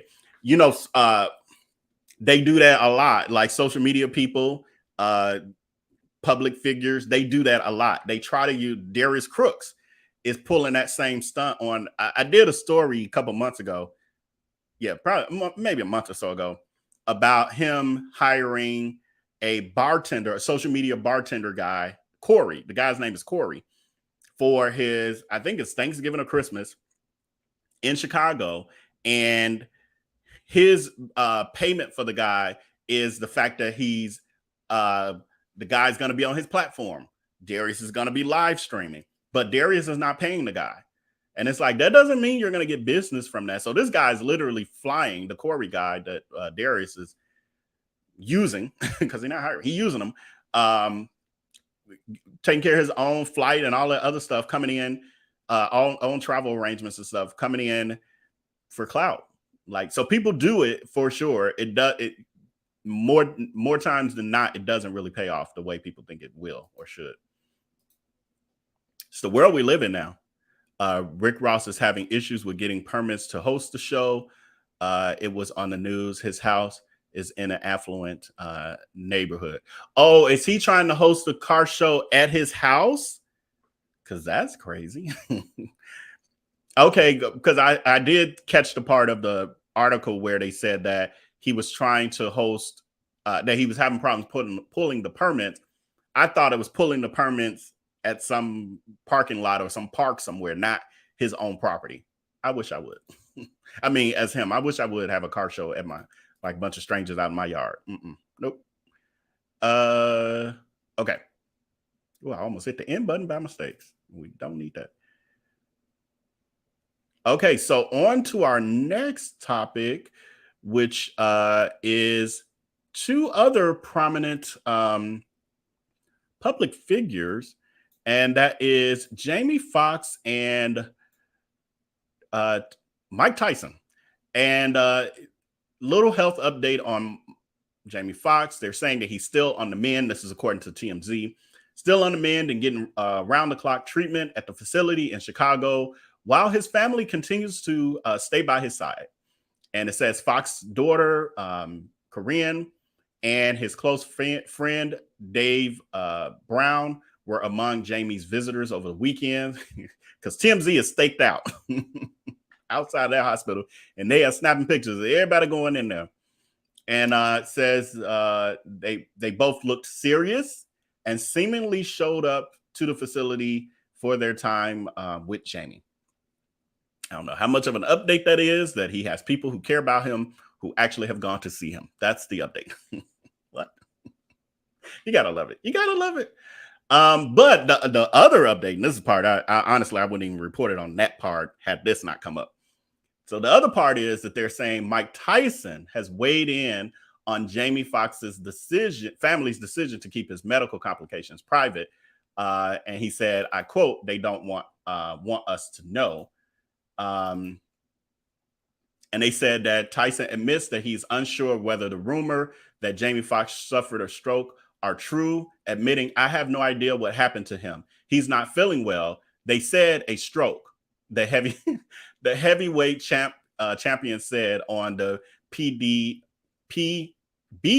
podcast. That's a tongue twister. PBD podcast. He noted, "Hey, listen, we can't anticipate our next breath. We don't know when we're going to pass away. After we leave, this bad stuff can happen." So the former boxer addressed the Fox's family secrecy over his medical condition.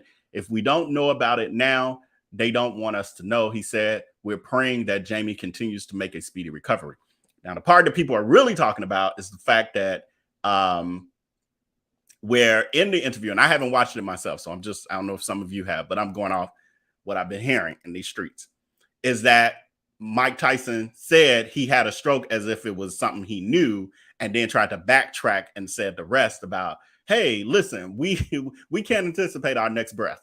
After he said, "Oh, they said he had a stroke," meaning, like, I've been talking to the family and they said that. They just don't want y'all to know. So yeah, he's backtracking and all of that. I don't know. There's definitely more to this. Whatever's done in the dark will come to light. I believe that eventually all this stuff will just be out in the open. But that's that on that. However, the other part, where we get into this conspiracy part of this, according to Jason Lee, and I forgot to pull his picture up, but for those of you who know, Jason Lee, Hollywood Unlocked? With Hollywood Unlocked, he did his podcast, and I saw it yesterday. And in his podcast, and I have not seen it hidden any other place yet, but he was saying that Jamie Foxx was actually, he had got word through other people he know or whatever. Jamie Foxx was actually being deposed for a criminal hearing in the weeks leading up to his stroke. And that there's some big, huge conspiracy with financial frauds and all this with one of his billionaire friends that Jamie is roped into. Not only Jamie, but Leonardo DiCaprio, and some other people, like some other famous people. And there's like photos with, Kimora Lee's husband is wrapped up in this too, her estranged husband, who's a banker. There's some fraudulent stuff that he was doing. They're saying that these people have stole hundreds of millions of dollars. And Jamie Foxx has talked about how he had this very wealthy friend in interviews and stuff. He's been caught in photos with the guy. He was saying how he had gone to Australia to celebrate New Year's Eve and New Year's Day, and then flew to America and then celebrated again. And he was talking about he was able to do that because of his rich friend flying him out and all these other things. And so they're saying that Elizabeth Hill is saying she heard Obama. Elizabeth, are you also referring to what I'm talking about? Like you heard Obama is wrapped up in this too? So I don't know. This is all new to me. I just heard it from Jason Lee on his podcast. I haven't had any time to do any research whatsoever, but I was like, I'm just mentioning it because I believe that if there's some truth to this, that it's going to take off in a major way. So what they are saying is one of two things are happening because this is supposed to. Okay, so Elizabeth Hill is saying, thanks for this info, that Obama, now this is new, I don't know this, Obama is also wrapped up in this conspiracy with this huge criminal case that is coming and people are being deposed, like these rich people and famous people who are all connected, investing and all of these other things. Jamie Foxx is one of those people. And so they're saying that either Jamie mysteriously gets sick right before he was deposed, if I'm not mistaken, or he was and had to go back or something. But he gets sick. This happens that we don't have a name for. And I'm thinking either possibly, you just never know. This is a lot of smoke and mirrors in this public space. Either this was a ploy, some people are speculating, could have been a ploy to keep him out of trouble, to get him out of having to be deposed, like to actually testify, whatever. Or it could have been the stress from it as well, with everything else he had going on. He filming a movie, whatever else he knows that could be the issue about to hit the fan. Maybe the stress could have caused, what potentially most people are saying is allegedly a stroke. So brain aneurysm or whatever. So yeah, there's that's all I have on that right now. But I was like, let me share it because it may hit the fan at some point in the very near future, because it's a brewing. Ongoing prayers, no matter what, ongoing prayers for Jamie Foxx. I'm hoping that if he had these health issues because of stress related to this, that he comes out on top. It says, and Jason Lee tried to take out the queen a full year before she passed, so I give him a side eye. Yes, and yes, definitely we know about that. What I will say is that besides that, it seems like everything else he said moving forward and before that were true to my knowledge. Off the top of my head, I don't know of any other scandals he's had. And mistakes can be made because what happened, I've done it over here, learning the hard way that you can't just take someone's statement at face value when they're a source, you got to then ask the right questions and do some other stuff too. And it could have been that they didn't do that, and they ran with the story to be the first one to get it out, and it ended up being totally untrue. Mine was somewhat untrue, but then was true by the time that I had to recant. In regards to what was that Terica Ellis situation. So y'all, you know, it happens. So I give a little grace with it as long as it's not like Tasha K. Tasha K got like a whole line of stuff that's been, you know, said. Michelle ain't letting Barack go nowhere. Well, if it's the God forbid, I pray not Barack, because God knows that's the last thing we need on his legacy. So I'm hoping all these weeks and still no professional publicist hasn't released a professional statement. Yeah, that is very strange that his daughter, because I don't know, was she his publicist before this? Was she announcing his movie deals and any other things about him prior to this? I didn't follow Jamie Foxx like that, so I don't know. So if she wasn't his publicist before, why is she now? Why? Yeah, I mean, he's rich enough that he definitely has a publicist. So that part is very still suspicious, to be honest.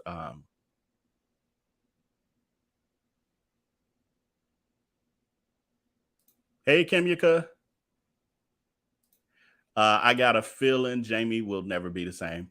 It ain't looking so great. They said that so we know, as I showed y'all the last time we talked about it, I think that was in the last live stream, how he had to body double who they have finishing them, whatever takes they got to do for the movie to get it finished. The one with Cameron Diaz that he was filming when he got sick. And then also they said that he has some hosting engagements and stuff that Nick Cannon has took over for. And it was said that all of his, and I'm not sure how true this is, but it was in the media, the articles that I was reading, that all of his engagements for the rest of 2023 were canceled. So everything he had going on for 2023, I think that says a lot. That says a whole lot if they're canceling events all the way through. I can't stand that lace front wig. Stunt Queen Lee. Okay. Did I click on that? Okay. And then does he wear one of those toupee thingamajigs? I never paid attention on that level to know if it was or not. Jamie Lee. Show how old I am. Jamie doesn't seem like he wants the world to see him at his lowest. I think he'll speak when he's better. Yeah, I mean, I can see that. I wouldn't be. Remember when, for those of you who, you know, my age range, when Luther Vandross had his stroke, and his stroke, you know, took him out to his career was over at that point. It took him a while to get on camera. I think the Oprah show was the first time he got on camera, and, you know, his speech was slurred and all of that. I'm not sure that I would have even done that, being, you know, of the level that Luther was. But that took him a lot to do that. So hopefully Jamie's not in that level, but it ain't encouraging, to be honest. I'm still praying and hoping for the best because we don't know. Duana says, why haven't they investigated the emergency call he made saying someone was trying to off him? You know, I've been seeing little things here and there, like video titles of people saying that and little blimps, but I have not looked into that piece at all. So I don't know. I just have heard the rumor, but have no in-depth knowledge on when, how, what, why, none of that. As my grandma would say, something in the milk ain't clean. Right. Something in the milk definitely ain't clean with that. I think Zelle is a lakefront toupee. Now you're going to be making me pay more attention. I just took it for what it was at face value. I don't really notice people's hair like that. So yeah. Okay. So for the sake of time, we got 2 more stories, right? Wait, let me see. I think, we only got 2 more stories. Thank God. Okay. So I'm like, man, I should have known with 8 stories, though, this is going to take longer. I wasn't trying to take us over 2 hours. Hang if you can hang. If you can't, you know, we're going to clip these down. I still got to clip down last week's live stream to some highlights. But that's what tomorrow's for. What are we doing? Okay. And my brain's shutting down. Wait. So moving on to Beyonce and Jay-z, they are breaking records in what they do, and this time it's with real estate. It says it's being reported that Jay-z and Beyonce have just snagged one of the greatest architectural masterpieces in this country. And it says they just bought a new home, according to TMZ and Architectural Digest. You know your house is bad when it's in Architectural Digest. Says the Pacific Ocean front property in Malibu in the Paradise Cove area, aka also known as Billionaires Row. Must be nice. Says cost the couple $200 million, which made it the most expensive purchase for a private residence in California. They are doing the damn thing. Says the colossal concrete compound sits on 8 acres of pristine land off the Southern California coast and has its own private beach, swimming pool, and water feature, in addition to 40,000 square foot residence. They have 40,000 square feet. I'm like, does our conference center here, the McCormick Center we have, like our exhibition space in downtown Chicago, I'm like, does it even have 40,000? I'm pretty sure it does, but that's huge. What you gonna do with all that? I guess parties, I guess. Maybe it's just a big old museum. Says it has been said that it actually got that they actually got an unbelievable deal. That was a deal. When you're a billionaire, I guess that is a deal. It says because the home was quietly listed for a whopping $295 million. So they saved $95 million, more than most people will ever see in their life. They saved on this deal for a $200,000 house. It's like an alternate universe, how some people live in this same world that we live in. It's crazy. Says commissioned by soap opera legends William and Maria Bell. So, this is the right picture? Yes. It was actually, the home was created for Bill Bell Jr., and who is an heir to the soap opera fortune from his parents, who created The Young and the Restless and The Bold and the Beautiful. It took Bell nearly 15 years to complete construction on the concrete property, according to Architectural Digest. So this guy is the heir to the Young and the Restless and The Bold and the Beautiful creators. So I didn't know that soap operas could amass you such wealth. Well, I guess, you know, they got other investments on top of what they made from that, but damn. When you can afford, I mean, your heirs could then afford hundreds of millions of dollars just for the properties, just for the property. Wow. It says the structure was designed by, I'm probably going to butcher this name, but Tadao Ando, a Japanese master architect. So this guy is known for his concrete structures. Look very uncomfortable and cold. I mean, it's, you know, modern, you know, some for everybody. Not my style, but some for everybody.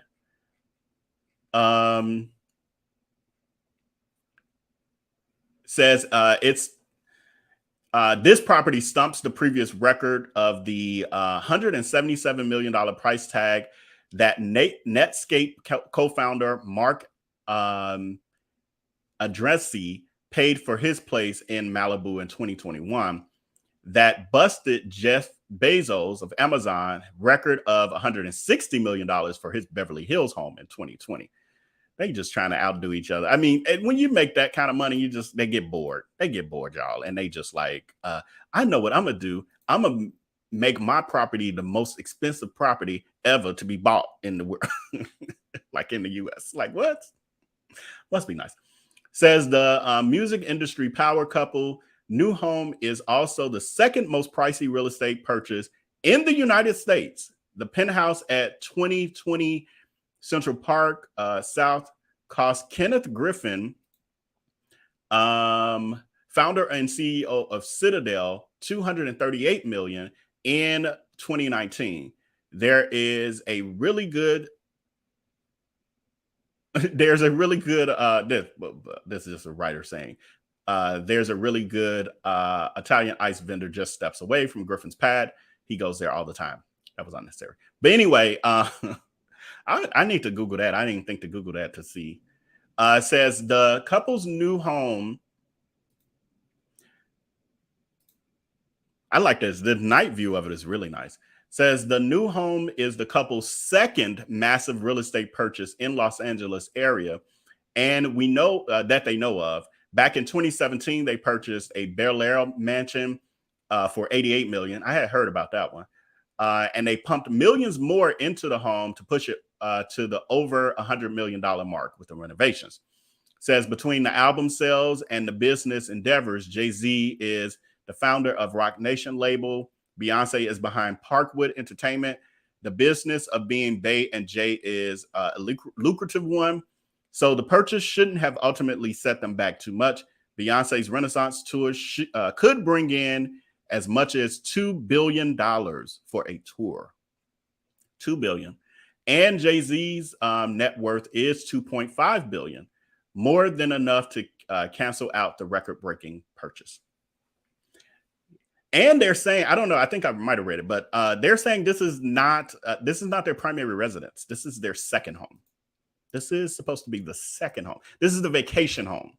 And when I saw that part and really thought about it, I was like, this makes sense because I have read in the past that Jay-Z is really into collecting art. Like he's taking it to the next level. He's billionaire now. Like they operate on a different level. And so he's into purchasing unique works of art. So I really believe that this house is truly for him another piece of art, like another, and also setting up, generational wealth for his kids and grandkids, etc. Because it's going to be a work of art that they can potentially sell. I mean, they're going to use it however they use it, but potentially always be able to sell it at some point in the future for, at that point, it'd probably be $300-400 million. So craziness. I'm doing another poll. What do y'all think about the house? I'm gonna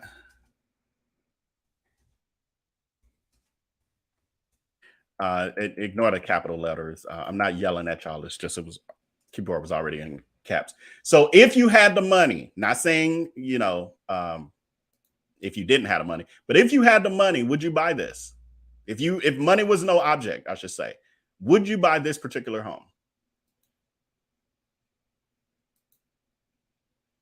For me, it's too cold. I love it at night though. It looks beautiful at night, but I need soft textures. I need materials. I don't like real cold. I don't like minimalistic designs. I like it to be warm, and I like colors, not like bright, ridiculous colors, but I need some color. But would I buy the land? Absolutely, because it's as you see here, right off the Pacific Ocean. I love that. And I love how they've kind of cleared the land around it too, because I don't like a bunch of trees right up on the house. I hate that. Let's see what polls say. What y'all saying? 28% say yes. 72% say no. Okay. I mean, it's something for everybody, but I truly believe that they probably bought that as more of an investment, especially when I heard it was the second home. But it's interesting. So with that, the next story and our last story of the evening, thank all of you who've lasted this long with me. I appreciate it. We have, again, the topic that built this channel, Sweetie Pies. We have, I did a story on this. I put a video out on Friday for those of you who may not have seen it yet. But I see Nicole Dry. Oh, why am I skipping ahead? I didn't do the comments. Hold on, y'all. I'm sorry. Let me do the comments first. I'm so busy, like, ooh, we almost done.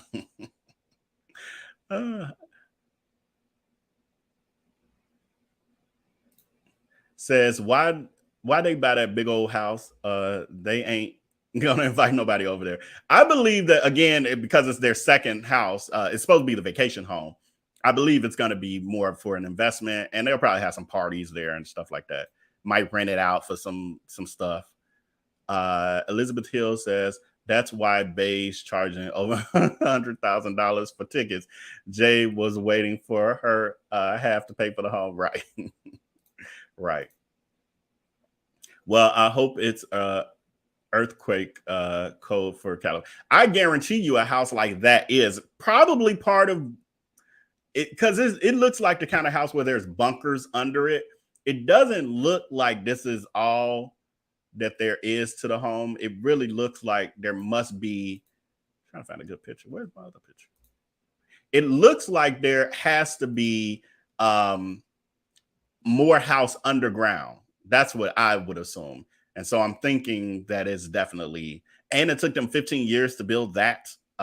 So I'm thinking definitely it's probably got all kind of security. Well, they did say somewhere I was reading it was very high security and state of the art kind of stuff. Their last house was a compound, like it was huge. Well, and they're saying they still have that house, that's probably still their primary residence. Yeah, it does look like a resort for sure. Their kids will never have to move, right? Especially 40,000 square feet. I mean, people could live there for their lifetime and you wouldn't know they even are there. Now, will all of Jay-Z's side children be living in the home too? Right. And why won't he take care of his side children? Like, you got that much money, just be like, they good. Take care of them. Make sure they okay. They're going to need guards on the roof and a helicopter coverage. Yeah. Well, supposedly they're saying that this is really high tech. So I wouldn't be surprised if they have that. I didn't see a helicopter landing pad, but it's probably one or it's probably one a part of the subdivision. If they are bored, they can buy me a house too, right?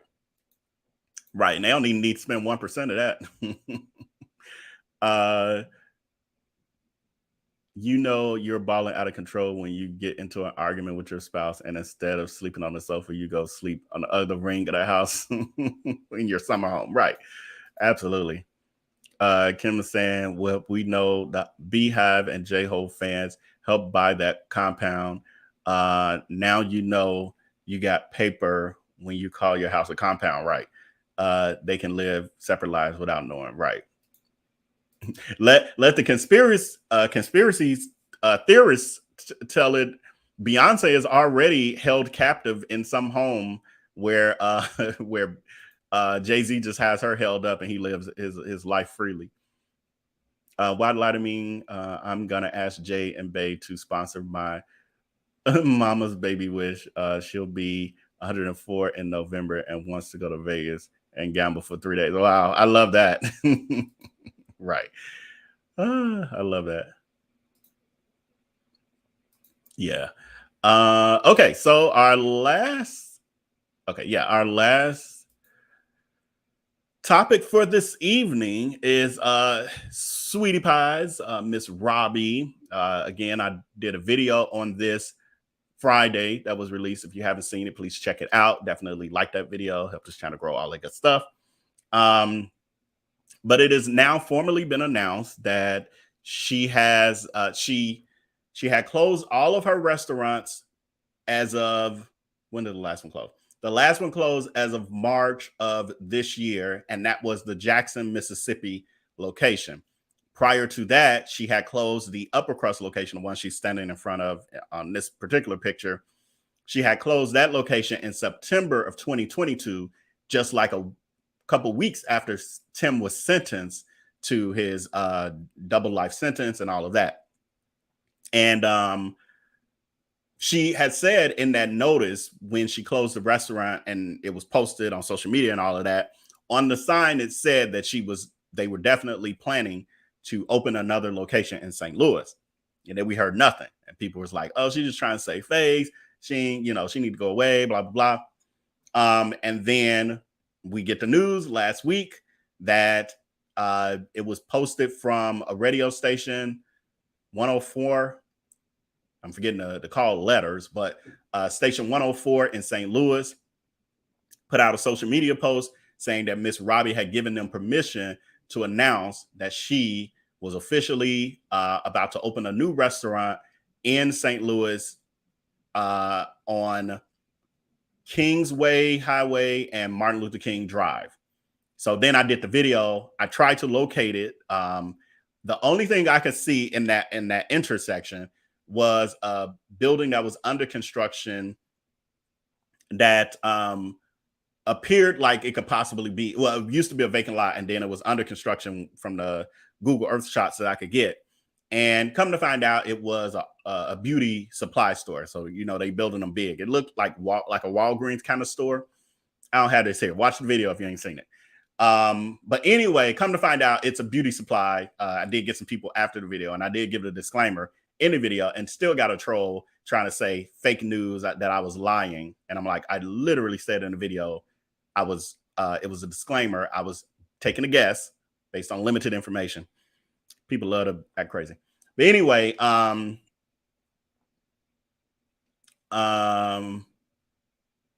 let's pull this. Pull this clip.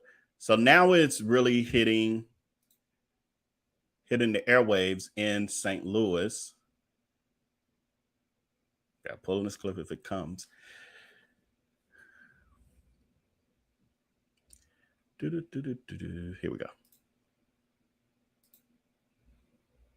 Fans of Sweetie Pies, they are opening a St. Louis location since the last open Sweetie Pies closed last fall. That's according to the Post-Dispatch. Sweetie Pies' second act will be in North St. Louis at Kings Highway and Dr. Martin Luther King Drive. Owner Robbie Montgomery plans to invest nearly $4 million in this new location, and they say could add about 25 jobs. The Land Clearance for Development Authority will be discussing the proposal later today.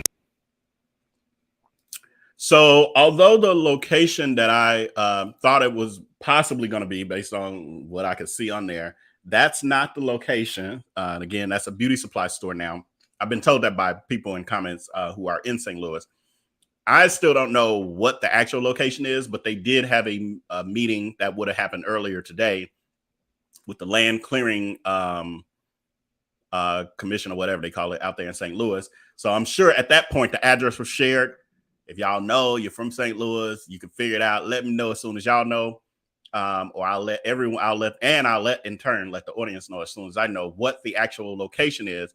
But as we can see, this is going to be from this news segment is going to be new construction. So I wasn't far off because I looked around. I'm gonna go probably at some point. I'll go back on try to figure out like.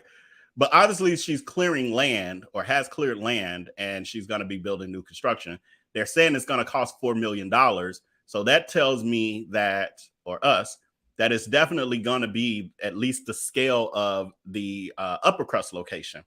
And it's going to be called the second act, which I feel like I heard that name before. Like they threw that name out there as a possible name for one of the other restaurants years ago. Because that's not, for some reason, it's not a foreign name to me.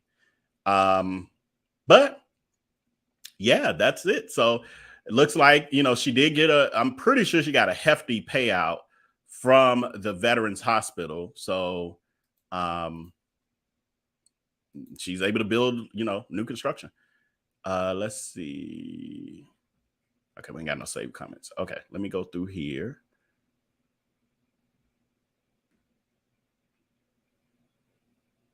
Says, how old is Miss Robbie? Miss Robbie is, correct me if I'm wrong in the chat, y'all, but I think she's what, 83 now, maybe going on 84, between 83, 84, something like that.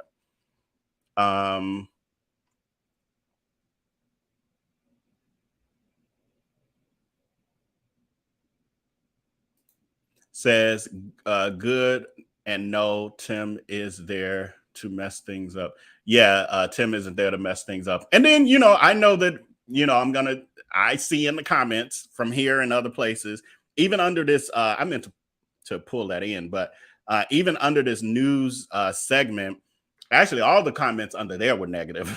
Usually I see a slight little mix, like under the post of the radio station, there was primarily congratulations. Like I want to say 90% of them were congratulations. Under this news post, all of them were negative. But yeah, so there's a mix of how people feel about Miss Robbie starting. Says he wants commissary paid for life. Of course, you know, yes, she will need to, or Tim would want her to take care of him for the rest of her life. Yeah, I think you're saying maybe I don't know if you're talking about a lot of dough for the $4 million for this restaurant, or if you're talking about Beyonce and Jay-Z still. But she spent, if I'm not mistaken, she spent about $4 or $5 million. I know I'm not completely mistaken, but she spent somewhere between $4 and $5 million for the upper crust location. I do remember that from my research. Poor Miss Robbie has to continue to work and to pay all those attorney fees. Y'all keep insisting that Miss Robbie is broke. Miss Robbie is not broke, y'all. Yeah, I see that so much, and I'm like, she's not broke. She's still a multimillionaire. Like, she's still a multimillionaire. Tim's little case, I'm not gonna say little case. Tim's case didn't break Miss Robbie financially. I'm sure it wasn't money she wanted to spend freely. We're talking about a woman who's about to build a $4 million restaurant. She's not broke. She is quoted that Miss Robbie was worth close to $10 million a couple years ago. Let's say Tim ate up $1 million of that, maybe. Yeah, about maybe a million or so of that. Probably a million of that with his case. She not broke. So I do believe that Miss Robbie could retire and be okay. I believe that she keeps trying to keep these business, and she has other businesses too, y'all. That's the other thing. You know, y'all know I follow this. Y'all know I've been following them for a long time, like the show, and then even, you know, after that, she has they had other businesses. Even one that the business that Monique had with Janae, they had put that business together for him. And when Janae and Monique fell out and they stopped being business partners and they sold off the business, Tim hooked Monique up with a different business, and they had other businesses that we just don't know about. So she's not broke. I truly believe she keeps trying to open these restaurants or keeping this part of it going for something to leave behind for her, the rest of her family, because she does take care of her sisters and some of the other family members through this business venture. I believe that that's a large part of why she still is doing that. Why spend $4 million to build a new location when all the others had to be closed? The other locations didn't have to be closed. So we probably need to do a deep dive on this so that everyone's clear on the upper crust location. One she's standing in front of there, the only reason it closed was because the VA hospital behind it, which is massive. That's probably why we got to do a deep dive on it. Maybe we'll do a deep dive live stream on this sort of stuff. But they were expanding their campus. And I literally did a video on that year and a half, 2 years ago. 2 years ago, I did a video when I found it randomly doing something, found the actual documents of the eminent domain proposal. And they had like 3 different options they were looking at. One included them trying to build around that location, the Sweetie Pie's location, because she didn't want to sell. But eventually they used eminent domain to take the property. That's the only reason that restaurant is not there. She didn't close it because she had to. Well, she did close it because she had to because of eminent domain, but not because the business wasn't valuable. So she's actually taking the fact that she still had people going to that location as a reason I need to relocate so we can continue to service the people who want to still go. And then the Jackson, Mississippi location, she closed on her own volition. She said, due to unforeseen circumstances was the statement. I believe she said that because the unforeseen circumstance was that her son got convicted for 2 life sentences. The Jackson location was Tim's brainchild, was Tim's baby. She then had to start taking care of it while he was trying to fight for his freedom. When it became official, that ain't gonna ever be free, thank God. Then she was like, well, I got to give it up. And it was in a different state. She's back in St. Louis.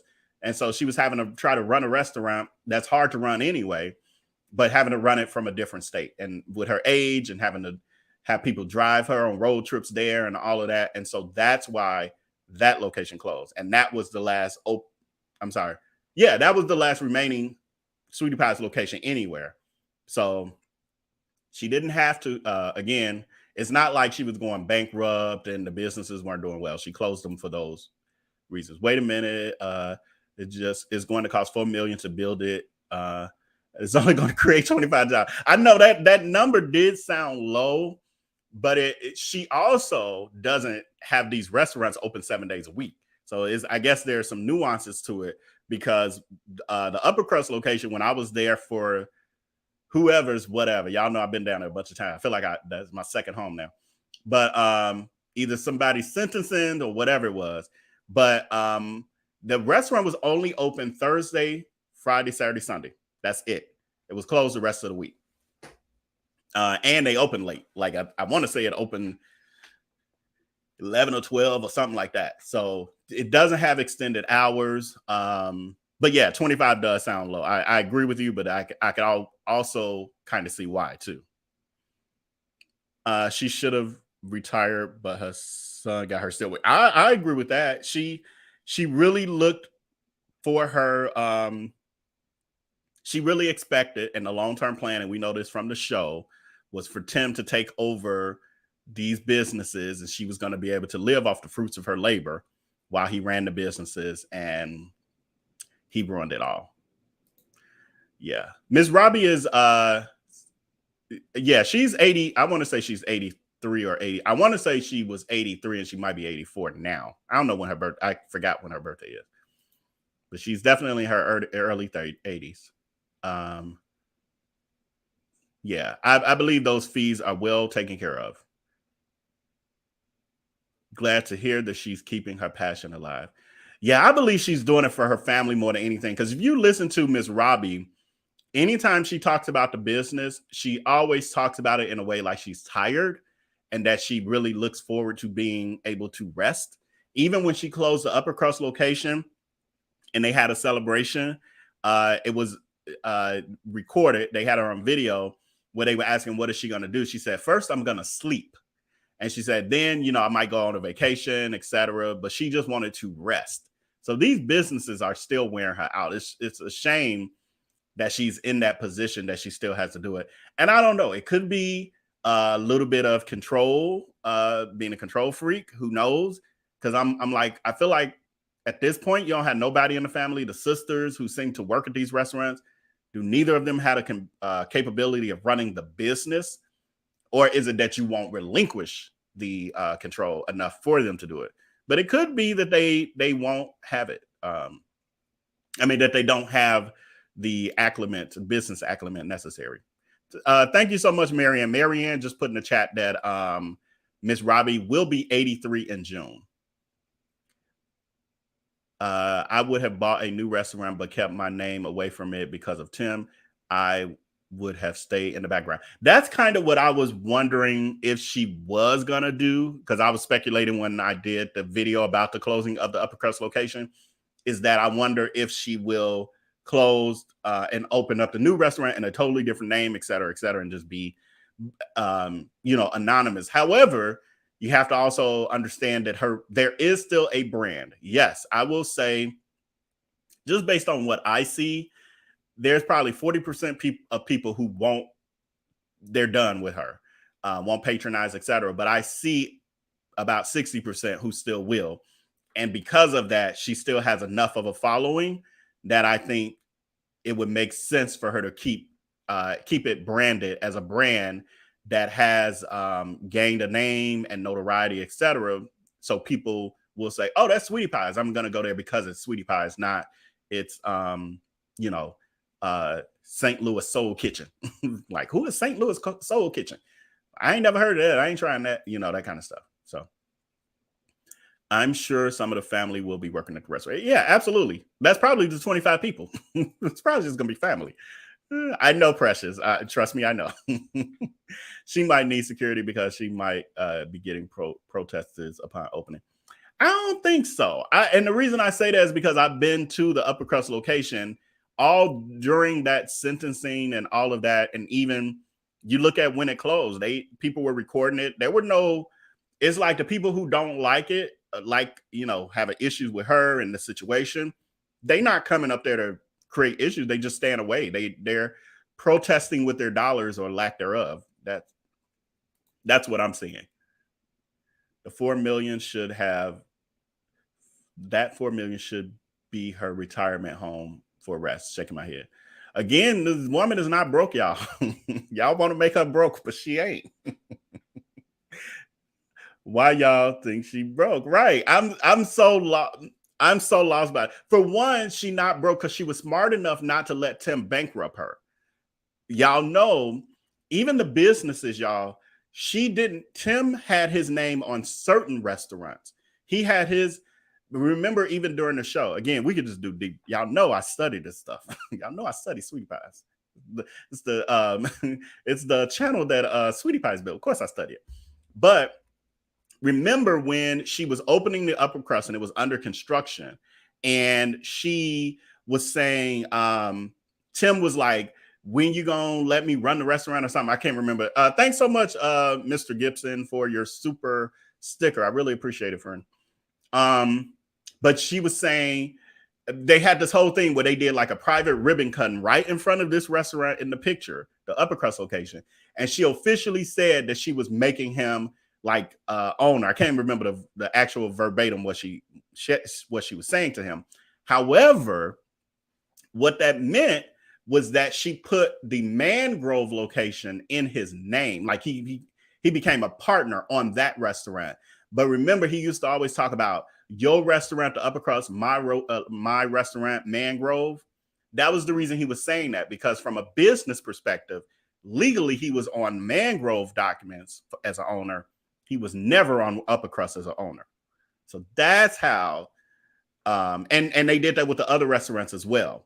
However, he started opening stuff using the name of Sweetie Pies, and that's when she sued him, because he was, opening these restaurants and they was fledgling and all of that.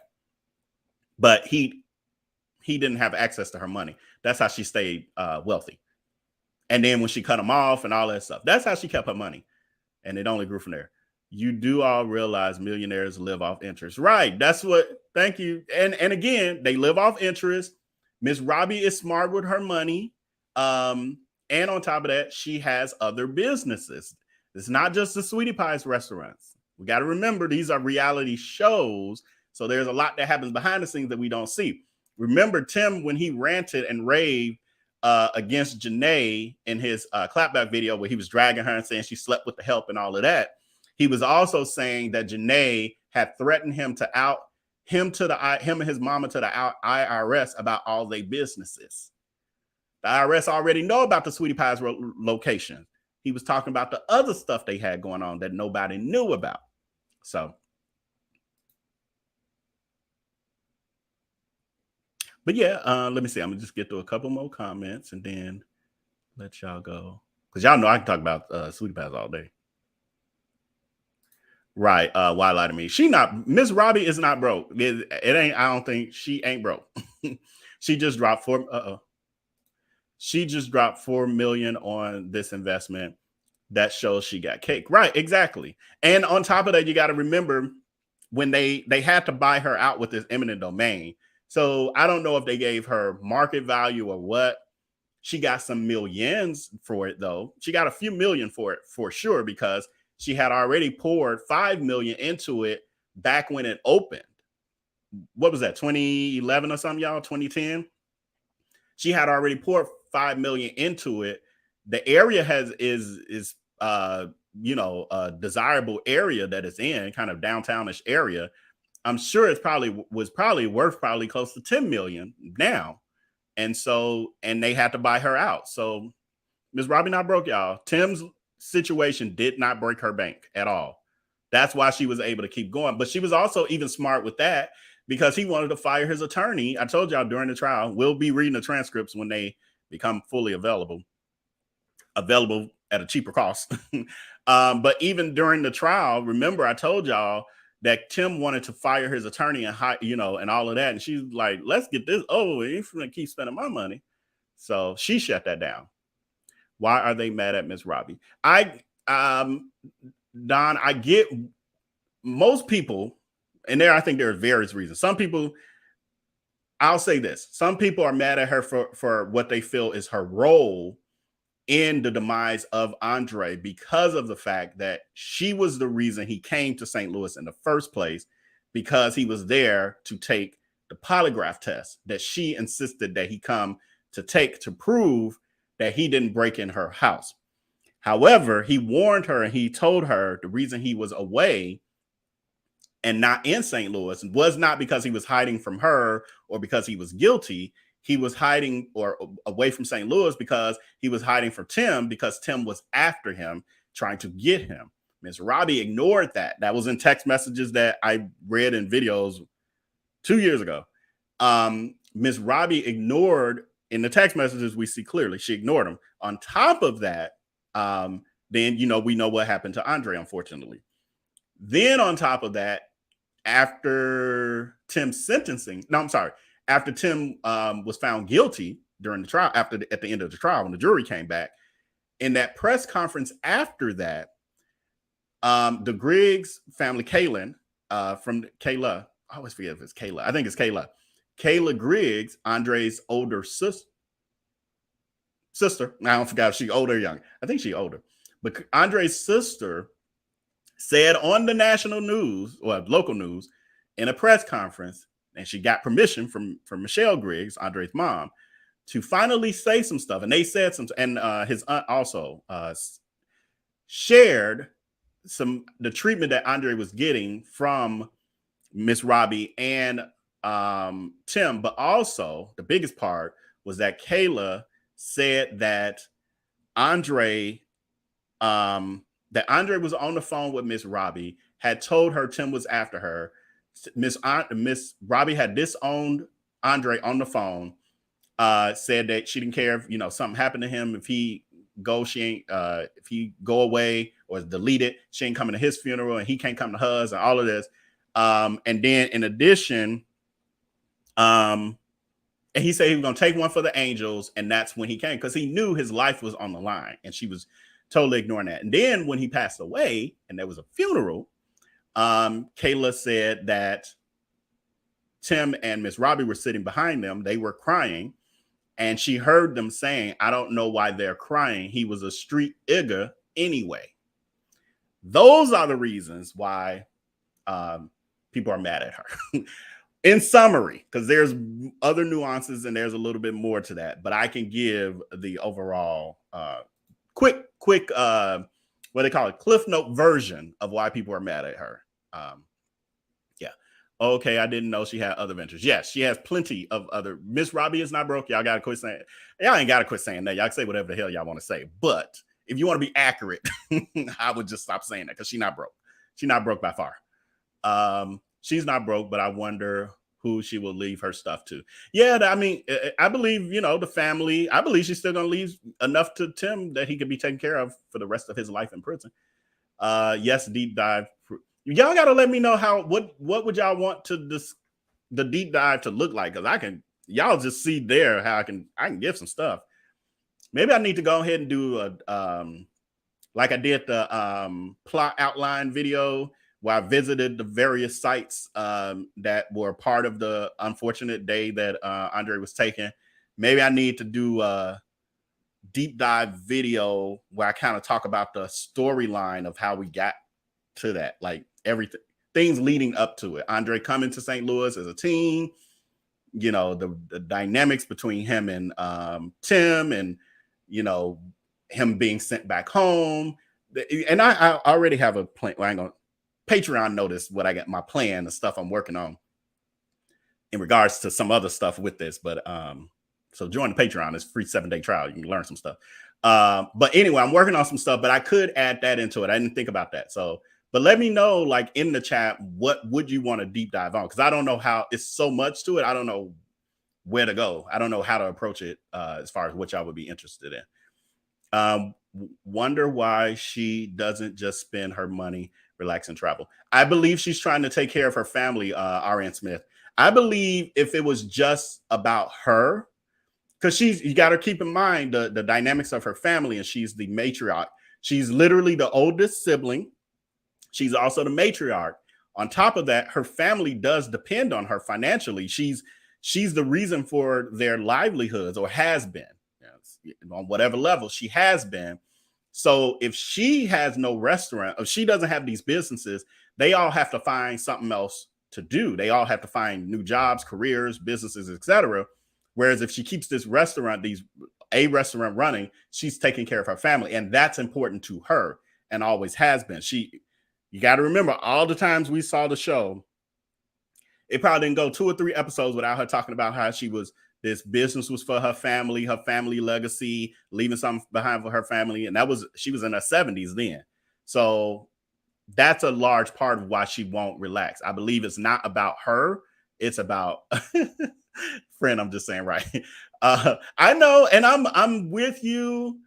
I'm with you. I don't know. I'm with you, and I'm with it because I know. This is where I get how the DHAGs are conflicted, honestly, because I'm like, I don't want to. I know she did some stuff wrong, obviously. I just don't know on what level, because I'm not in her head. I'm not in the space, but I've heard the stories. But I think I've been love bombed, y'all. I just think I've just been, yeah, because I'm not justifying any of it, but it's hard for me to just be like, may you burn.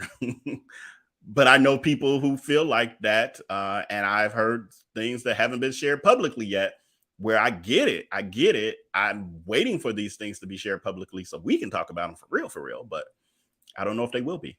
I kind of think they might. I think something else is brewing, y'all. And nobody's told me this, but it hit me the other day, and I said, I think the reason why more didn't come out right after is because something like after the trial, like after the conviction, rather, where people could say it a lot more. I'm like, I feel like there's a reason more hasn't come out. I feel like there's something else brewing that might then explain why people weren't talking immediately after, because they still got stuff they working on. I don't know though. I could be totally wrong, but my gut tells me that. You're welcome, friend Courtney. Iron Smith, I think because she wants to keep her past. I don't believe that Miss Robbie is as passionate about cooking for people at 83 as we might think. I honestly think it's about the family. I know she loves the community and all of that too. I believe it's about her family. I truly, truly do. I truly, truly do. Because even she, it's been said that she has health issues and all of that. For her to keep pushing through, and she's wealthy, wealthy enough, wealthier than many of us. Yeah. I don't need to take an economics class. Oh, I don't know. I don't know what that meant necessarily. Right, Marianne, because she can't leave it for Tim to Tim. They make right. The feds, the government will take it. Tim can't do nothing with it. It's gonna go straight to that. Then I tell y'all here in Virginia. I never followed up with that, with a deep dive on that. Him being sentenced, and then it feels like a transfer to his home in was it West Virginia? I forgot what I told y'all he had. But someone sent me a message maybe a week ago now, and I can't remember who, but they were saying he had been transferred, or am I going to do something about him being transferred? And I wasn't sure, because I get messages sometimes, people don't give enough details, and I don't know what's happening. And then sometimes I can't respond in the moment. But I don't know if they were inquiring like they had just learned that he finally was sent to his new home, prison home, or if he's been moved again from that new place. And that I'm just not sure of. That's something I got to dig into, or one of y'all can dig into and tell me, which would be more helpful, because we got a lot of stories. Y'all see I had 8 tonight. Jesus. Took me I was working on this since yesterday. Says on the show, Miss Robbie talked about leaving a legacy. Little Timmy and Tim's second son are still around. That's true. That's true. I'm just not, and I'm with you 100% because I do know she cares. I'm just not sure how Miss Robbie feels about the baby mamas. That would be my only question about how much they actually will get of it at this point. It was different when she was going to just leave it to Tim, and then, and him supposedly take care of his children. But yeah. Thank you so much, Courtney Love. I was looking for your super chat in this. Here we go. Thank you so much, Courtney Love. I see it in a live chat, and then I saw Mr. Gibson. Thank you so much. I think there's conversation going on about that one. I lost my place. Okay, I'm gonna do a few more comments today, only because I'm enjoying this. This is kind of like what we do on Patreon. Just get to talking. I saw. Let me see. Where we at? Here we go. Maybe she also still wants to provide jobs in her community. Yeah, I'm thinking along those lines. Don says California, I think, was forced to close. Yeah, now those weren't Miss Robbie's restaurants though. And this is where the deep dive, because I'll see comments and I'm like, it's a lot to it, and it's a lot of moving parts. And what was presented on the show wasn't the full story, and so there could be confusion. Those California restaurants were not Miss Robbie's; they were Tim's restaurants. Those were in his name. He was using her brand, but those were his restaurants, and that's why you'll notice the restaurants that he was in charge of all floundered. All of them fell apart. The ones she was in charge of are the ones that stood, with the exception of Hamburger Heaven. That where she wanted to make bologna sandwiches and whatever other odd sandwiches. That one didn't last long. However, that built, so I'm not even 100% sure if Hamburger Heaven closed because it became it might have been acquired, because it's now not even there. It's I think a condo building or something. Somebody was telling me, because I went to those different sites. So that's a video that I haven't put out either, and it's over a year old, where I literally went to all the restaurant sites as well. So I guess I could do that video and explain some of this a little bit. Hopefully she won't pay for an appeal. I'm trying to think, is Tim handling the appeal himself or something? Seemed like I read something recently. Was I reading court? Looked like I was looking at the docket or something on it, but I'm not sure. We'll see, because I still got to, we're going to do the transcript reading. The executive VPO, y'all let me know in the chat. That's what we're going to do, this poll right here. Start poll. Okay. Hold on. Let me write this.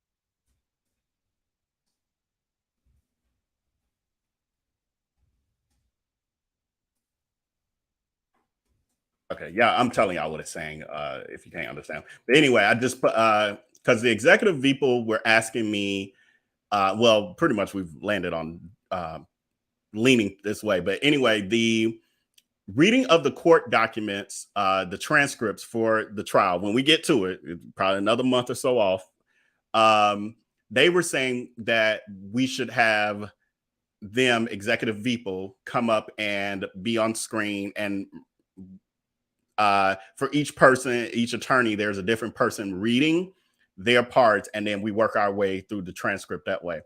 And I'm open to it. I just didn't, again, I want it to be interesting for all of you. And, it's not just reading. There's, you got to have inflection and all of that. You got to be a voice actor. So, but yeah, so that's something we're looking at, the executive people. We're going to work on some stuff behind the scenes in our Patreon. And then when we do have the transcripts available, then we'll come out here on the public side and we'll work that out. But just interested in, I'm already saying 75%. So that's almost a clear. Yeah. And honestly, it'll be better on my voice than me trying to read all the different pieces of it. And then I can explain as we go too. So I'm open to it. I just wanted to, Sonny said, where are we at?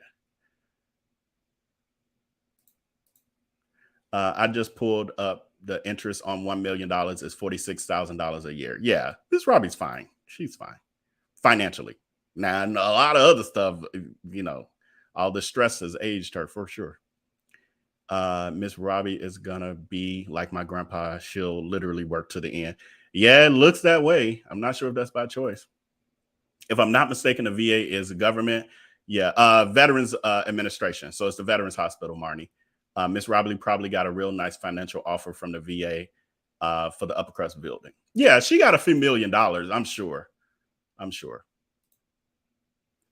She has a head for business and how to build a business, and Tim doesn't. Yeah, well, Tim spent half his his formative years in prison. So yeah, he missed a lot. Tim knew how to be a criminal because he came out, and although she literally handed him on a silver platter a legitimate business, he took all of that enterprise, that legal enterprise, and corrupted it. He did all the manipulation tactics and all the prison stuff he learned. He brought that and infused it into the business. Again, it looked okay on the surface. He was able to get the, write a script and get the show picked up by OWN, etc. And then, it took it to this level, but all behind the scenes, it was just a criminal enterprise on his end. Horrible. It showed on a TV show when he opened all those restaurants, like Runaway Crack. Yes, exactly. The fact that he was opening those businesses. Darius Crooks does that too. People be missing these connections because narcissists and stuff operate all the same way. They never change the script. There's a foundation of how they all operate. And Darius Crooks does this too. He opens one business after the next without letting them mature. He just opens another business on top of the other. If he loses interest in it or whatever, it flounders, he walks away from it and he'll, start another grift. That's what they do until it eventually all comes crumbling down. Oh, okay. Like your products ending up all over the USA and on eBay and in stores, and it can't be explained. And you're saying you don't know how that happened because you're not a good business entrepreneur. Makes sense. Now I remember why people are mad at me. Oh, yeah. You're welcome. I know the story, but it looks like some may not know. Yeah, definitely. I guarantee you, because there's so many so many pieces. Look at us. We're, I can't believe I'm almost doing 3 hours, but we're 2 hours and 48 minutes into this video. If I don't clip this down into a highlight, the majority of the people are missing this. And so they'll never know. It still won't. Not saying I'm the only source, but there's people even with us who will miss this if I don't clip it down and make it a 5 to 8 minute video. So yeah. You said do a poll. I just did the poll. So I think you were talking about the reading of the multiple readers. So we got 76%. So that's what we're doing. How do you get your comments big on the screen? We have to put them there, Mr. Gibson.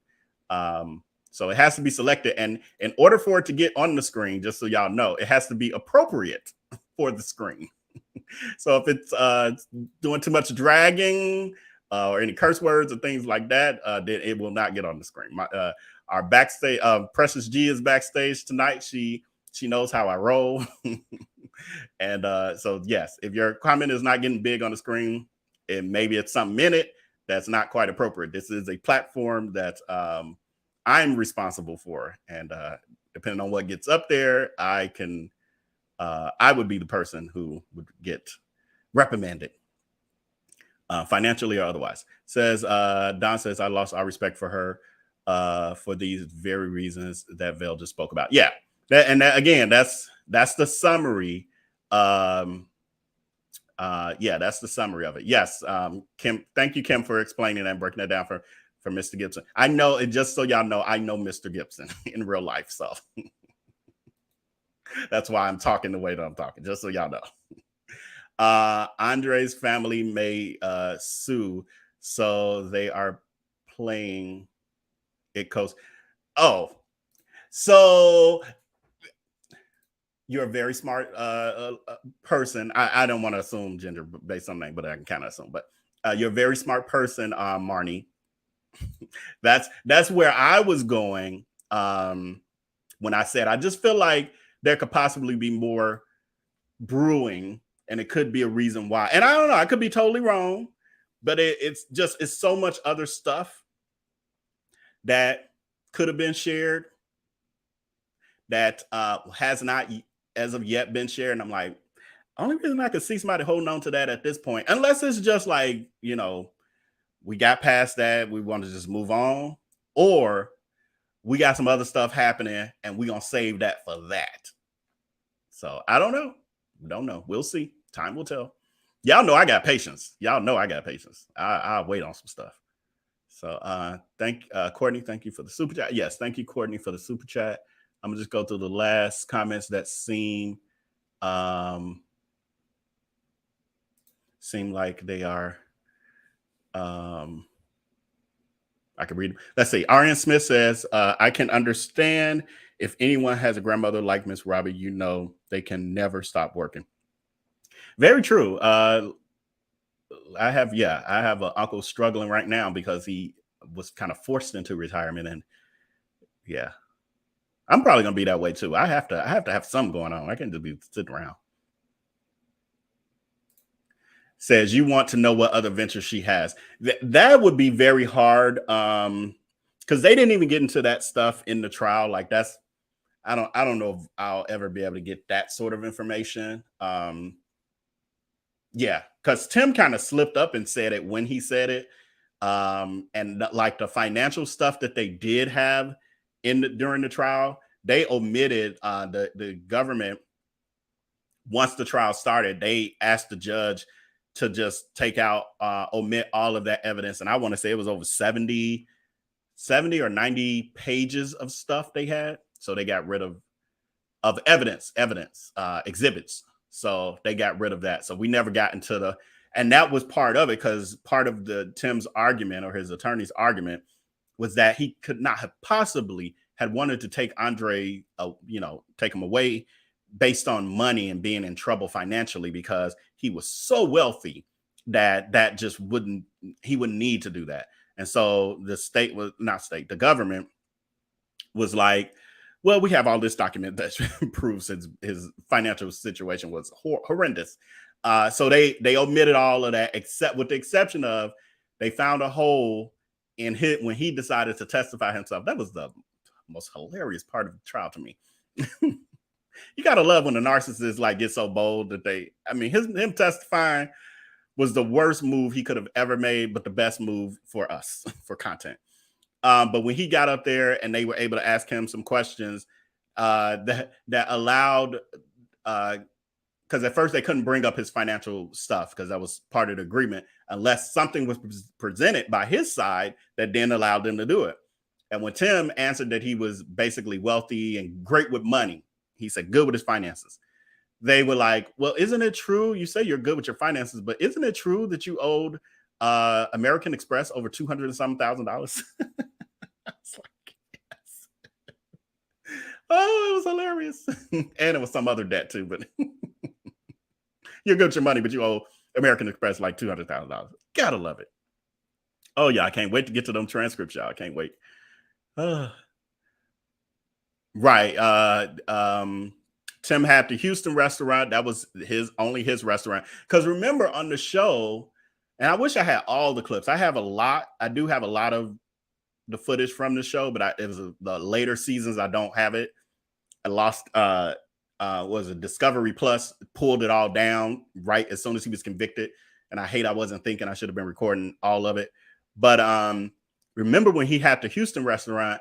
That was during the time that Miss Robbie was suing him, and he wasn't talking to her at all. And she ended up popping up on him at the restaurant to come visit him. Like, hey, like I ain't talked to my son. I ain't seen my son in whatever month or whatever it was. And you could tell by the way she, the fact that he's running this restaurant and she had no connection to it. She's looking around. She's kind of like, oh, this is what he did with it. They bringing her a menu. She's like, it's her first time seeing it. She didn't have a connection to that restaurant because that was not her restaurant. He opened it in her name, under her brand, I should say. But that wasn't her restaurant. That was Tim's restaurant. Using money he probably stole from her, but yes, I didn't do it. Yeah, Val has to do Tim's voice. Yes, I will definitely do Tim's voice. And Terica show Rich Bell would do Terica's voice again. Felt like my voice was a little rough in that one, but you got to me. But yeah, we gonna do that. And that's gonna be, just so you know, it's gonna be on the Reality Chronicles channel. So definitely subscribe over there. I keep saying it. I'm gonna keep beating the dead horse. I'm putting it in the chat right now too. I keep saying it and beating the dead horse with the Reality Chronicles channel. And there's the link. You go there and that'll take you to all the links, including the Reality Chronicles channel.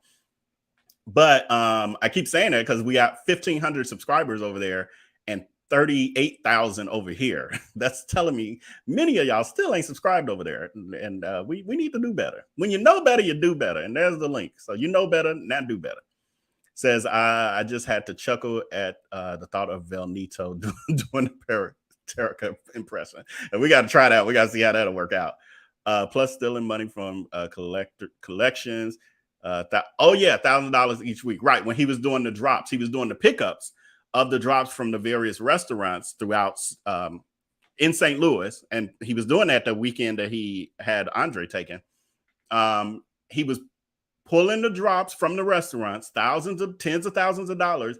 And he was saying that he was pocketing, I can't remember verbatim, but I want to say somewhere between $10,000 and $20,000. He would, let's say, grab 70, 80,000 from the drop from the week, of the money, the cash that the restaurants had made. He'd pick up 80,000. He'd say 60,000 for her, 20,000 for me. And he would just pocket it and then walk around with all of that money. Just craziness. She wanted a poll. For the deep dive. Okay. Well, I think it was kind of clear on the deep dive, but I'll give a poll. Whatever. Let's do. Y'all seem like y'all like the polls.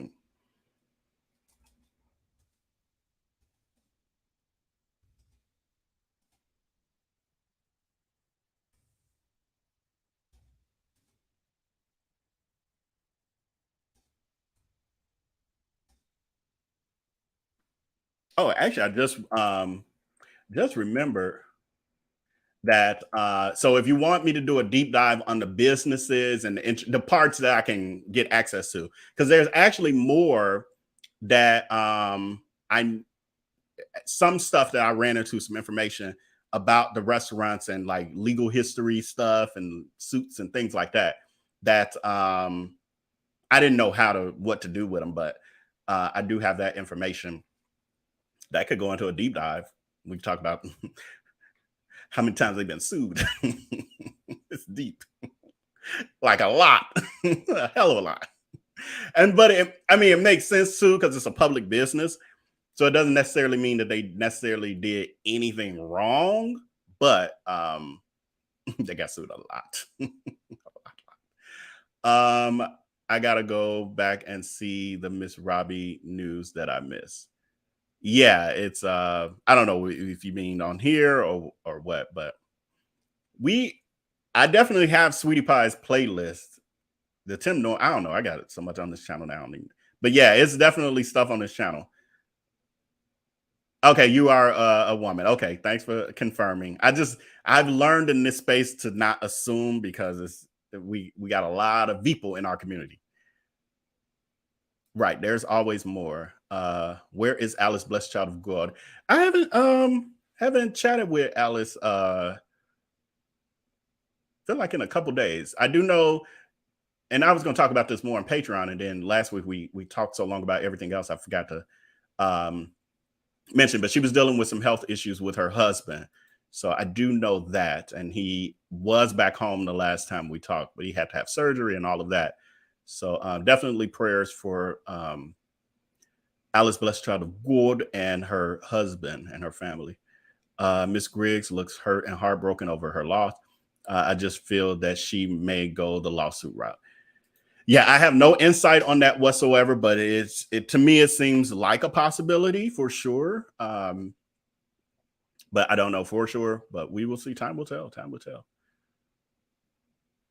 Okay, well, okay. I'm gonna do these last two because these are longer. Let's see. Wait, let me see. Let's see. There was another restaurant that Tim opened in LA that never saw the light of day. The building sat on Sunset and Grover for at least 2 years with with the name Sweet Times by Sweetie Pies on it. Yes. So I don't know, Sonny, if this is the Beverly Hills location, because they talked about a location he had. Again, I tell you, I can do a deep dive. I'm doing this off the top of my head. So imagine y'all give me some time to pull some of my digital files and get some screenshots for y'all. But they're saying that he had the restaurant in Beverly Hills that never opened. So he secured the location. He got the lease. If I'm not mistaken, the lease payment on that thing was like $30,000 or $40,000 per month. He was trying to get it to pass inspections and all of this stuff and get the ordinance clearance from the village of Beverly Hills or whatever, city of Beverly Hills, in order to get it approved so he could open it. And they gave him the runaround for those 2 years. Meanwhile, he was paying the lease payments for it the entire time. They are saying that was the straw that broke the camel's back when it came to Miss Robbie, when she found out that he had wasted all of that money on a lease payment on a property he could never even get a restaurant built at. And so that's when the ish hit the fan. She then sued him, made sure he had no access to nothing else. This is when his finances started to really tank. And yeah, so it's more to it, but yes, thank you for reminding me. I didn't know exactly where it was, so this is helpful as well for more. But they were saying also, like, they weren't trying to let him open no soul food restaurant in Beverly Hills, no Greasy Spoon in Beverly Hills. So they gave him the runaround and they got him. And they saying it was probably a setup to get his money anyway, because he wasn't a smart businessman, you know. Right, Velnito. We gotta love Velnito. He was spending all that money on loose women. How about that too? That was part of it. That was part of it for sure. Thank you so much, RN Smith, for subscribing to our Reality Chronicles channel. Look forward to the polls. Yeah, so we got the poll on if people want to deep dive. I'm honestly not surprised with the results of this. We got 90% yes and 9% no. So bad. Too bad, so sad for the 9% of y'all, because 90% is definitely interested. I'm just not surprised. When it comes to Sweetie Pies, that's the crowd we got over here. No, this one was in Hollywood. Oh, directly across from the street from Roscoe's Chicken and Waffle. Why would he be directly across the street from Roscoe's? They kind of do the same thing, don't they? I've only been to Roscoe's once, though. I didn't ever know about the one. Yeah, so there was one in Beverly Hills as well. Beverly Hills one is new to me. Yeah, they damn sure weren't letting him open a fried chicken shack in no damn Beverly Hills, right? Right. Yeah, he secured that lease, but couldn't secure the getting that restaurant open. But with that, yes, Trikesha, I'm right behind you. With that, I thank all of you for hanging with me tonight. Thank you to my back-end moderator, Precious G, and all my front-end moderators, Trikesha, and I'm probably missing people. I know I saw Marianne, Don Smart, and whoever else I may be missing. I'm scrolling really quick towards the front. But thank all of you for your support. And remember to subscribe to our Reality Chronicles channel, which is pinned in the top comment before, the link to get to that. And with that, until next time, until I upload the next video, make sure to take care and be blessed. And we'll be back with another live stream, I think Thursday. I'm going to shoot for Thursday. So, and we'll probably just do viral stories so I don't overwhelm myself. So, but I'll see y'all soon. No, it's not Thursday. I'm sorry. I got Patreon's Thursday, but I'll be back probably Friday. All right. Till next time. Peace.